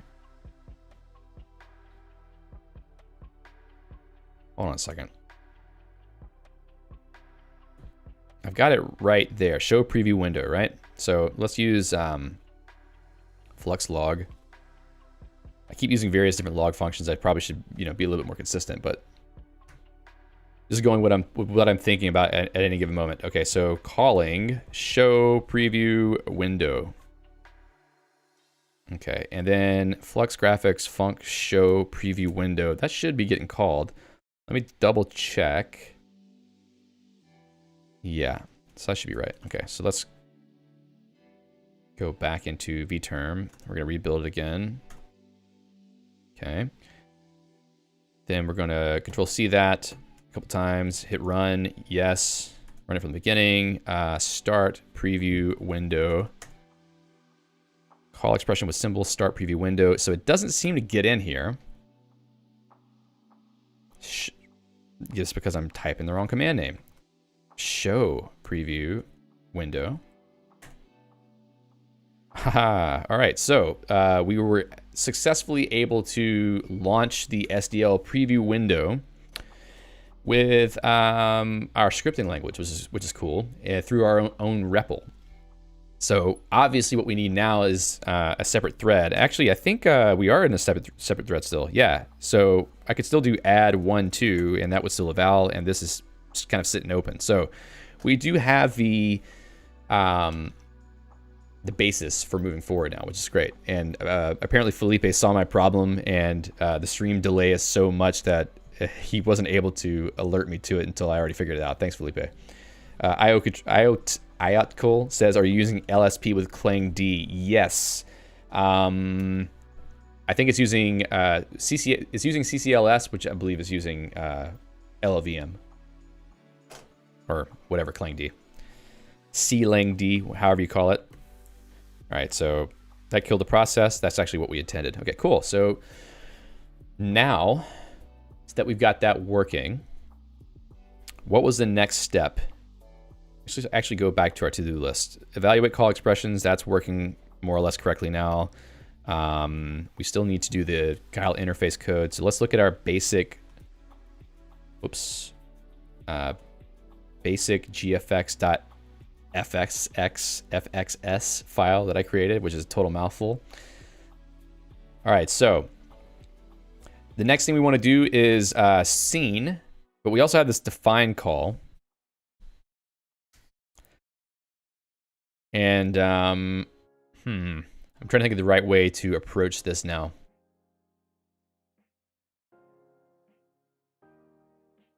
Because I would not run that necessarily in a REPL, or I'm definitely not going to type it into REPL. So it may be the point. Well, I guess the other problem we still have is that we need to be able to read multiple lines and know when a full expression is ready to be evaluated. Because if we were to send this through, let's say, Emacs comment mode, I think it's just going to send the whole string directly. So comment mode is a package that defines a general command interpreter and a buffer functionality. The idea is you can build specific process and a buffer modes on top of comment modes. So like, Lisp or Scheme REPLs, etc. So for comment modes, I wonder if there's just ways to customize how it sends things in there. Buffer maximum size, scroll maximum output, input ring size. So we could basically make our own comment mode derivation that will let us load our REPL and interact with it and send expressions to it using Emacs. So my compile interactive with current buffer, blah, blah, blah. Okay, so I want the actual manual information. Where is it? I guess I could go into info, Emacs. Come on now. Comment, no. This is probably the wrong place to look. Maybe I need to go to the Emacs Lisp. Emacs Lisp. eLisp. Comment. Nope. Emacs manual comment. Shell mode. Let's go to Mickey's website here, Mastering Emacs. Blah, blah, blah. Mode map. Are we creating a major mode here, potentially? Run Cassandra. Comment check proc.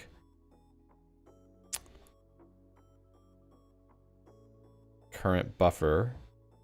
Make comment in buffer. Cool. Let's check that command out really quickly then. Make comment in buffer. Make a comment process name in buffer running program. And oof, that's going to be interesting. If I can't run that in Geek Shell, unless I can run the thing directly. Maybe I can just run it directly. If buffer is nil, defaults to name surrounded by stars. Okay. So we could just try to hack that up a little bit. Let me get rid of this window. We're going to go into, was it tools / fluxcompose.el. I can define flux. Oh, I have a start REPL function, but let's just do a different one. Flux compose start. And I keep putting underscores now. Start REPL new. Terrible name. We'll fix it later. Interactive. So we'll do the, what's it called? Get buffer create. Is that the one? Get buffer create. Flux compose. So now we can do let buffer. I don't know. I think there's probably a better key binding I can use for speeding this whole process up. And inside here, so with current buffer, maybe I could have done that already. Current buffer, make oh, no, I don't even have to do that, right? Make comment in buffer. Defaults to name surrounded by, so flux compose, buffer. I guess I could let it make the buffer for me. Program. So I'll hard code it, maybe. No, I could just use this. Expand file name. Let's just see what this does. I'm curious. All right. Probably should drop all these down a little bit. Let's do it this way.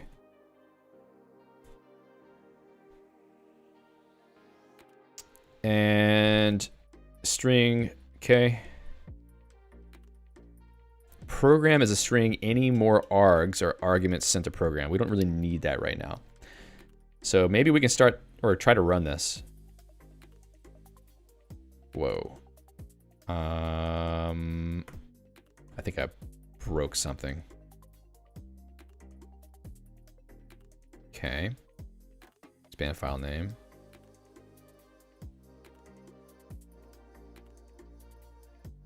I don't know why it doesn't like it. Oh, because I use define. I obviously switch between languages way too frequently, and I'm typing scheme in Emacs Lisp. Yeah, thanks, Alejandro. All right, so flux compose start REPL new. Can do anything.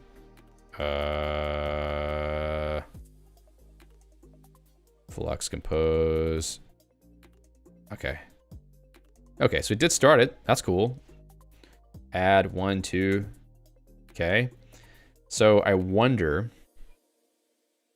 what it's going to do if I try to send something to it. Comment send input.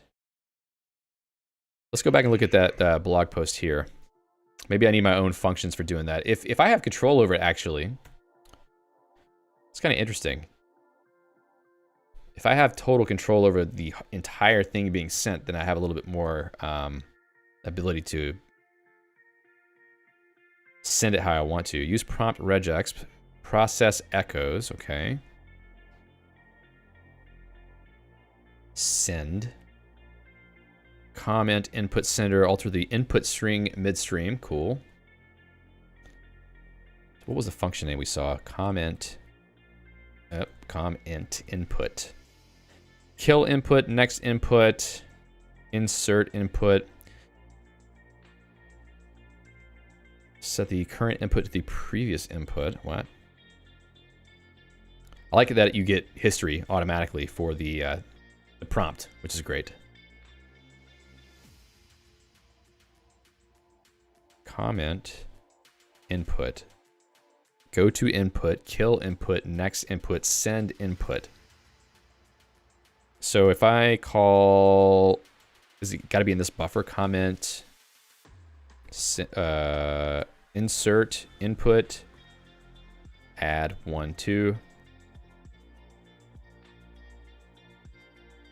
Didn't work. Did we see that? Insert input, send. So this says comment input sender. Comment input sender. Simple send. Function to actually send to process the string submitted by user. Okay, so comment simple send. Sending to proc input string. Send string plus a new line to override this, set the hook, comment input sender. Okay, so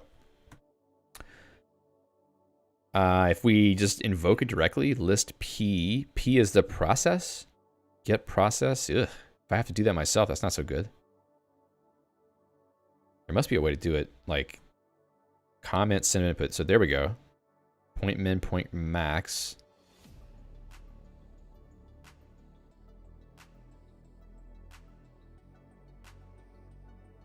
Where is the manual information for this? Okay.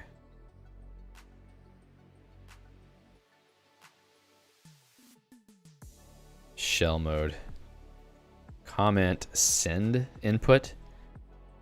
Copy current line of input buffer. Kill input. Comment. What about dash input? Kill input, ring, send input. I don't understand why this insert input's not working unless evil mode is defeating it somehow.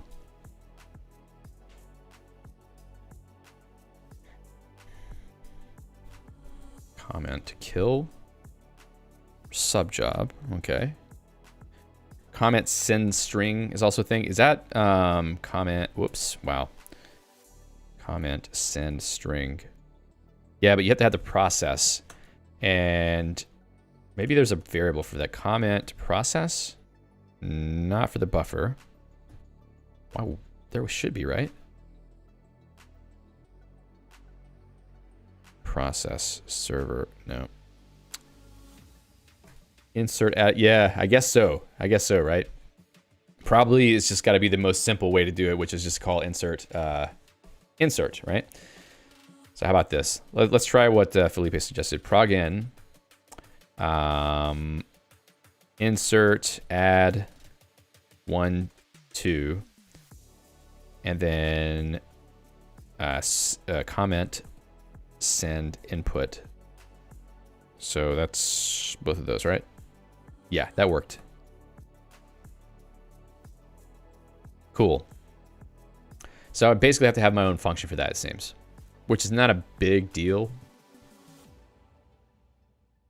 So it lets me decide how I want to send that across. And if I want to, I can just strip out all the new lines inside the expression, which would be good enough for just getting something working for now without having to worry too much about how to deal with multi-line evals. So then what I can do is go into, let's see, .el.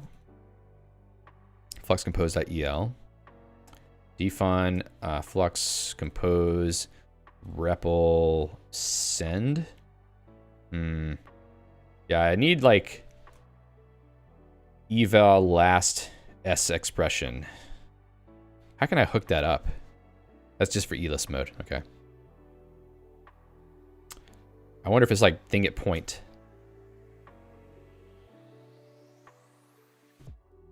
Thing. No. Get buffer process. Oh, thanks, Ramin. Sorry. Get buffer process. Let's see. Get buffer process. Buffer. Okay, so basically you can find the process and then send directly to it if we wanted to. But I think right now, just like grabbing the REPL buffer and inserting text is probably good enough because we can automate that. And we can also copy what's typed there and put it back if we need to, that kind of stuff. So I think we have some options. So eval last s expression. I'm just trying to see how they do it here in case there's something we can easily steal for dropping it into a buffer.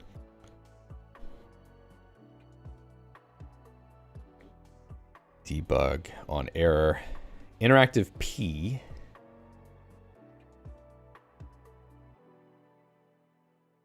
Eval last s expression arg internal. What is that?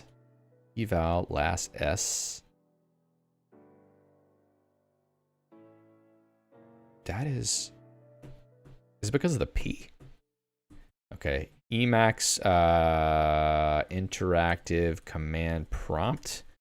I don't remember the name of the... Okay, code characters for interactive. Great. What about capital P? Scroll. Capital P, the raw prefix argument. That's not what we want. Eval expression debug on error. Elisp eval last s expression. Okay, fine. So there's an internal function. Eval last s expression. I'm just trying to figure out how to grab the s expression before point.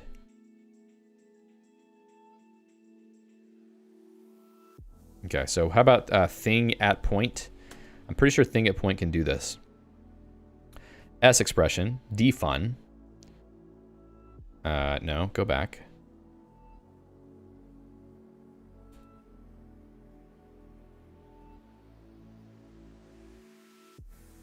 So if I go, let's see. Let's go into this. Thing at point. Whoops. Thing at point. S expression. Okay, so that gives me scene. That's good. Thing at point defun. Does that give me the top level? Wow. What am I getting here? This is like the whole fontified thing. If I do... I can't remember what the function is to... let's go look at the messages buffer. Messages. Okay. It did give me the string, so I just need to rip the properties off of that. Okay, so there's a couple things we could do then.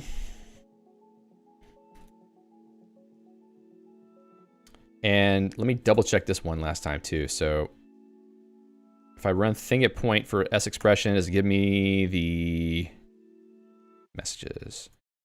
Okay, it gives me the outer define, which I kind of want what comes before, but if I were to move the character back by 1 and then do thing at point, it would probably give me the full expression. So I think I can put that together. I don't know if we want to do it right now, but... So flux compose eval top, whoa. Top level, who knows? I'll bind that to Control Alt X. Let's actually drop these maybe down here. I need to have a minor mode for this to set up for a buffer that looks like a script buffer, and I don't really want to do that right now. So eval top level, we're gonna do, let's see, substring prop, come on. Substring prop, no properties, okay. How about no properties? Interesting. Okay, so substring, yeah, oh, okay. So I can just use substring no properties and don't even specify a from or to. Okay, so how about this? Thing at point defun, and then substring no properties. So that gives us the string to evaluate. And then we can switch to with current buffer flux compose. Need to make that a string. Let's see. Would you stop? Lispy sometimes annoys me a little bit. All right, so we got that with current buffer flux compose. Insert. This is not good. We'll fix it, make it a little bit more robust later. Comment send input. So how about that? Need to make this interactive.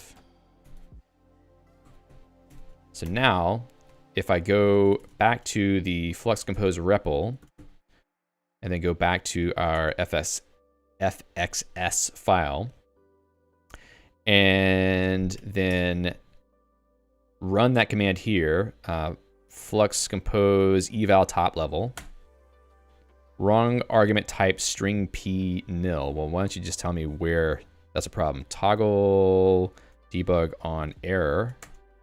Run it again. So substring no properties nil. So why didn't thing at point give me anything here? Defun.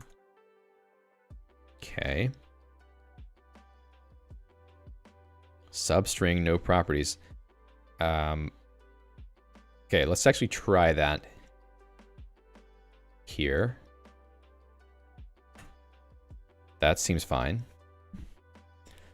Yeah, look at how Geyser does this. Geyser has Control-C for sending a define, and Control-C, Control-B for the entire buffer. Yep. I'll look at their code in a second if this does not work. So for some reason, let's do this. Well, no, let's do this.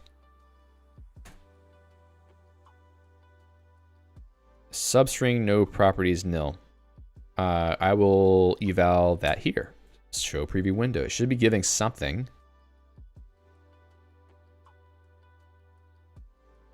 Did I type the wrong?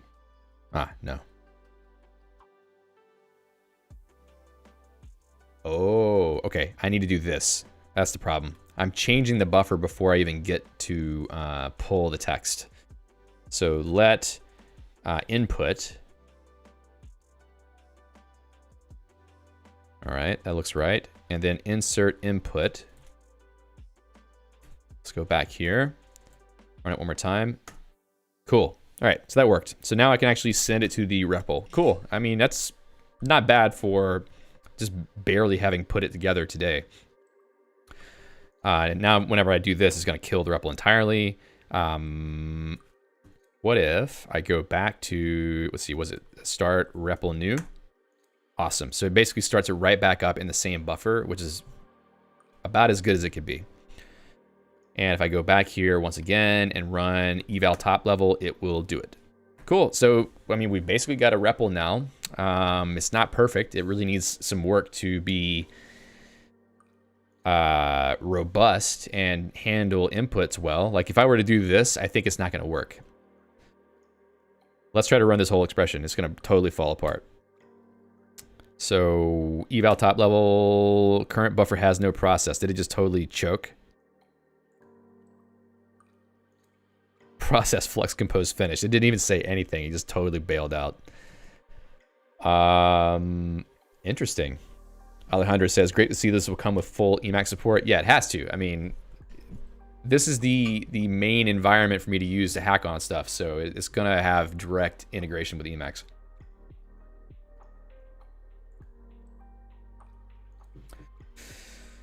Okay.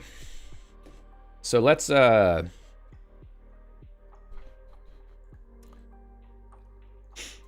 back to our notes for a second. We actually did this. Basic REPL interface, hook up the REPL to Emacs. We got both those things working. So now, the next thing would be, I probably should make the... Ramen said, I remember 20 years ago, every new language had Emacs support first. Yeah, that definitely was the case way back when.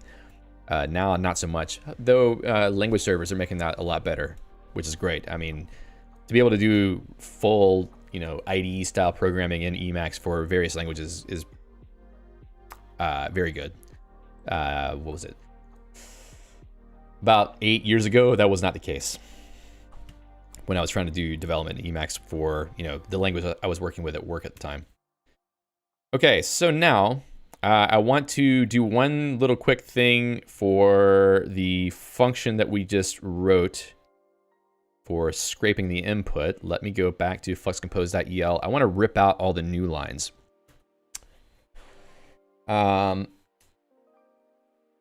Rama says LSP is the only good thing to come out of Microsoft in like 30 years. I consider it to be probably one of the most important contributions Microsoft's made to the development, the software development space in a good long time. Just because it's so useful to everyone. So, I want to rip out the new lines. What about replace? Is there a built-in, just plain old replace function for a string? I don't want to use like dash. Is sReplace part of this? Yeah, Shraz. Yeah, a little bit late. You're here for the last 25 minutes. S.el, that does not come with Emacs. Don't forget WSL. WSL is nice also, but I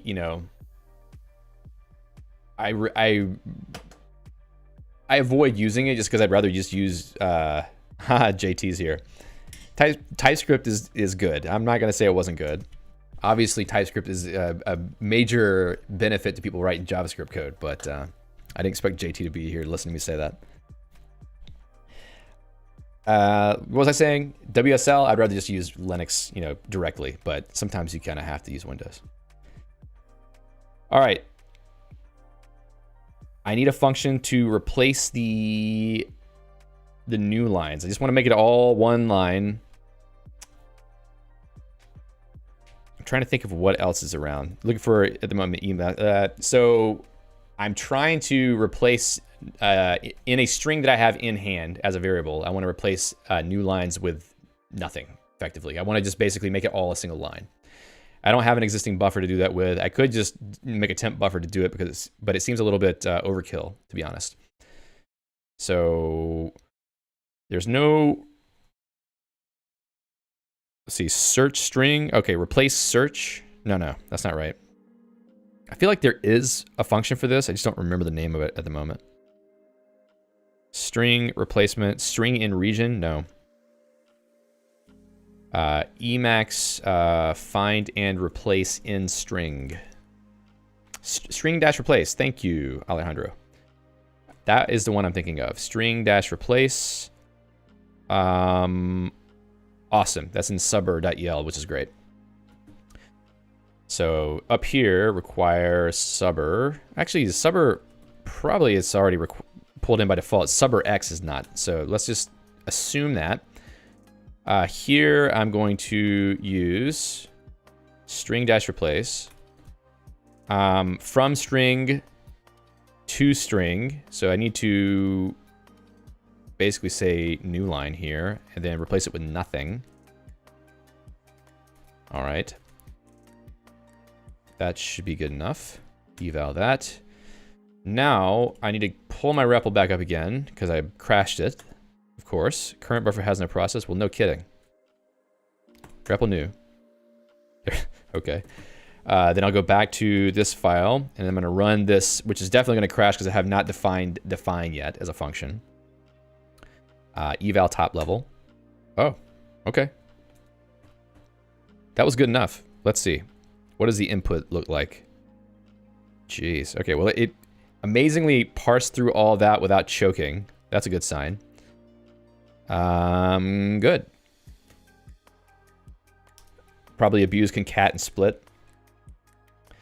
Okay, so we do have that on a full line. I would probably, eat that white space too, but that's a problem for another day. I think the better approach is to be more resilient to partial inputs in the REPL. But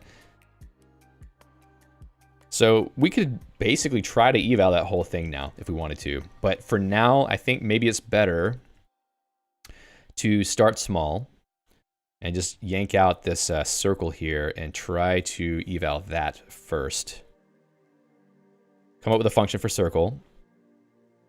And if we can do that, then we can potentially come up with a function for scene and then sort of hack it in and make it work. So let's do this as fast as humanly possible.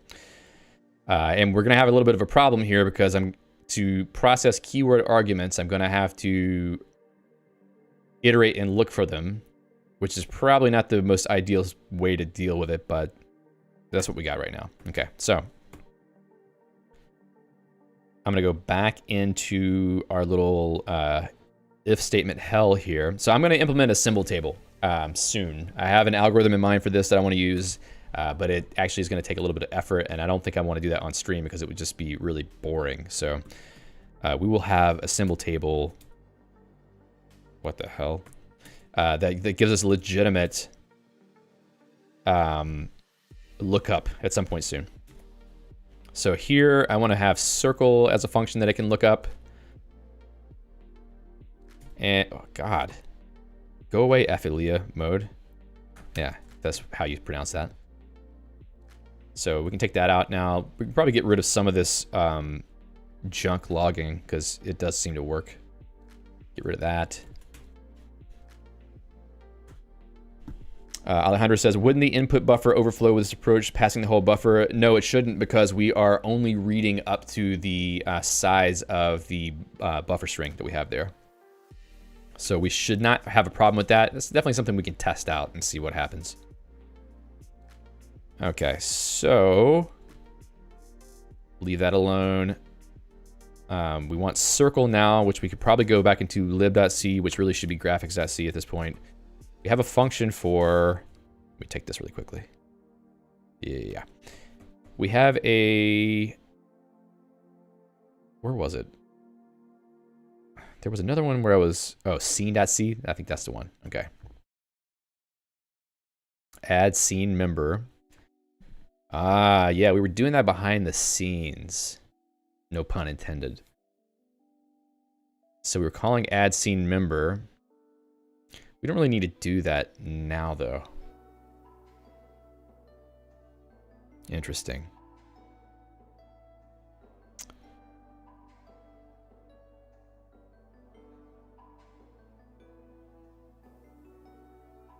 So there was like a make circle struct. Okay, yeah, make circle struct.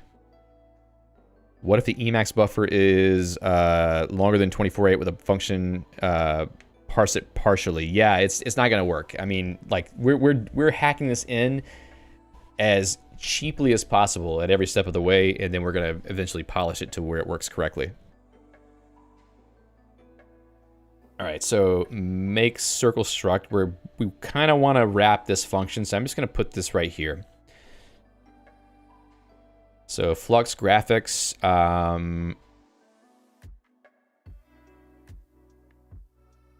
circle. Man, did I not tell you to go away? Let's just turn it off globally. Affiliate mode, okay, global, go away. All right, so we have flux graphics circle. We need to export that into flux.h, I think. Go down to the graphics part. Nah, just in the internal.h, probably. Drop it right there, extern it. Okay, now I'm gonna go, should I say func there? I need a naming convention that makes it clear that these are functions for scripting. So I need to go back into lib.c. No, what was it? Come on. Yeah, grab flux internal, put it into scene.c. All right. So now we have this function exposed. So basically, read values from key value pairs. So it's almost like I need a loop that's going to look for both the key and the value every pass through. which is not so hard. Try to do this as fast as possible just so we can at least see circle get created before we leave. I mean, it won't render, but if we can just make sure that it calls the function internally correctly, then we're good to go. So how about this? Int x equals 0, y equals 0, radius equals 0, and then what do we call it? Color. Color equals null. We'll leave that as it is for now. Ultimately, we want to end up calling make circle struct. I need to change the types I'm using here. I need to change these types as well to use the actual C types for these things, so they're not so ugly. S int 16, because it's horrible, these types. All right, so now x, y, radius, color. So that would work. We needed to wrap this in a value type so it can be stored. But not really. I mean, for now, we just want to make sure the function can be called and get the right inputs. So we'll go back to script.c. I want to rip off what I did in the add function. Not exactly like that, though. Probably need more like a while loop for iterating inside of that single expression. So list cursor. Okay, so we're going to have a list cursor that we can call into, which is great. So maybe while list cursor current. Is that going to work?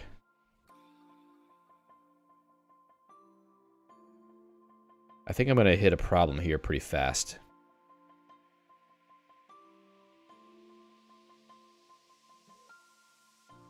And the reason why I say that is because I don't have a way to know that we finished iterating over this list, because it's sort of like a subsection of a much larger list at this point. You know, let's do it the simple way for now. While it's not expression kind none, terrible, but it'll work for now.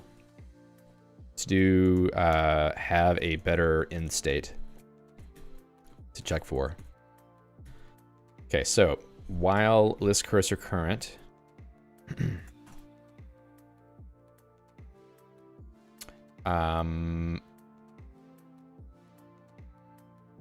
Yep. I want to pull the next one, in fact, which seems a little bit risky. Maybe I can just pull it first. So how about this? Expr header expr equals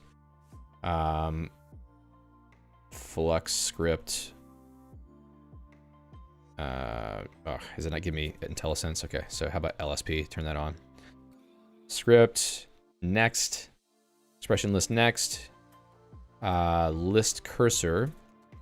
So that should give me the first expression to look at. We're going to make sure that it's not none. And then at the end here, we can do expression equals the rest of this again. Not the most elegant loop, but it'll work for now. So first of all, we need to be looking for a keyword. So if expr.kind, no. Indirection. If expr.kind equals expr.kind keyword,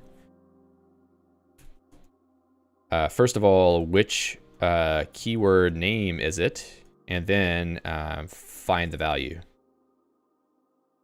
In fact, we could probably just go ahead and try to find the value immediately.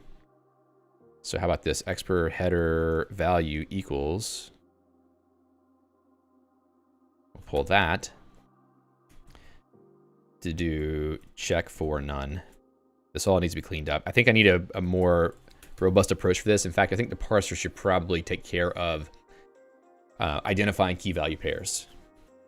But that's a problem for another time. All right, so which keyword name is it? Let's see. If, what do we use first in this file? Name? Okay, so we'll just check name first. If, let's see, keyword, we can cast it to expr keyword star expr.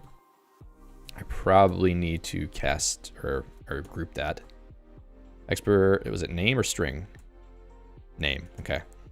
Equals, no, not that, string compare.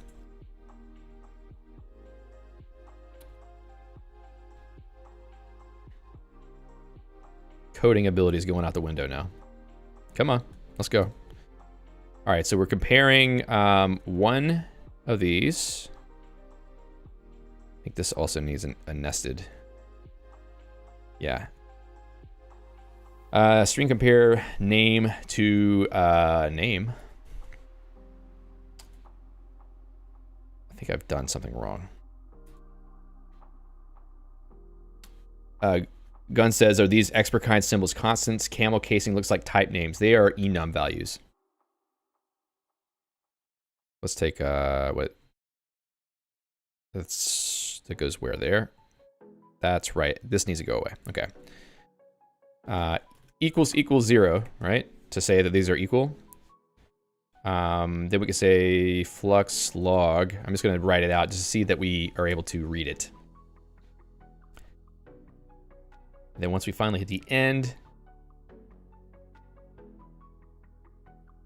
we can jump out and make the circle struct. And why is this not happy? Undeclared identifier radius is up there, dude. Okay. I don't believe that. So flux log found a name keyword. And then we'll put the string for... We're just going to make a huge assumption right now that the next thing that we find is an expr symbol. And we're going to pull the name out of that. Is that right? No.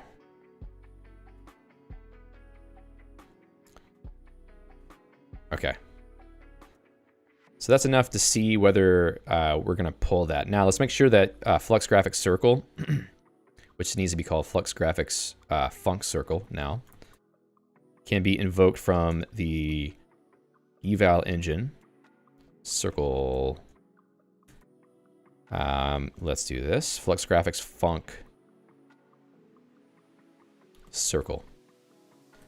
All right. So now we need to recompile and then try it again. vterm. We're gonna run make c build. All right, and then we're gonna go back into Flux Compose. We're gonna start the REPL over.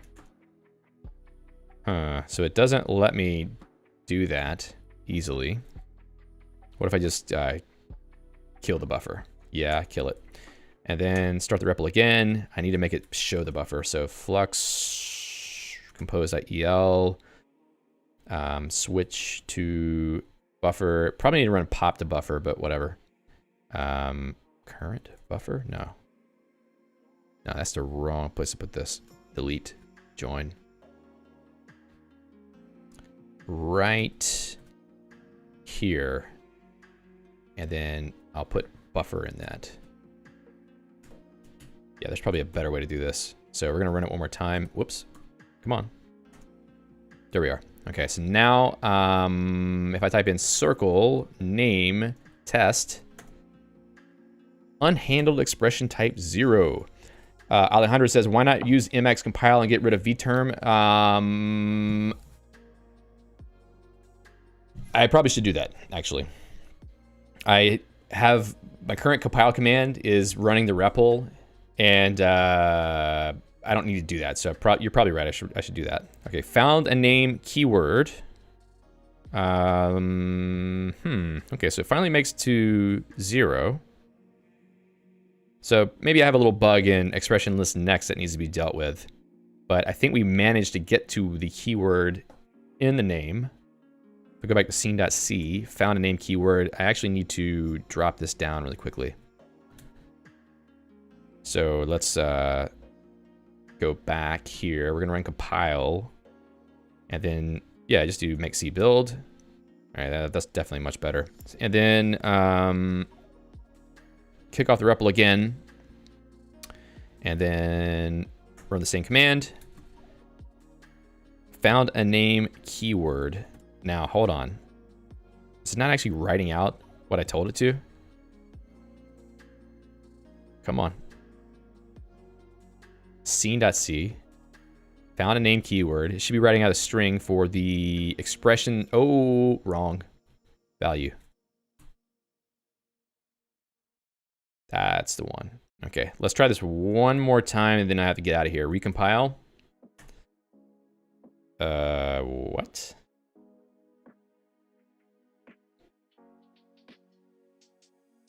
Well, let's go back to, nah, come on.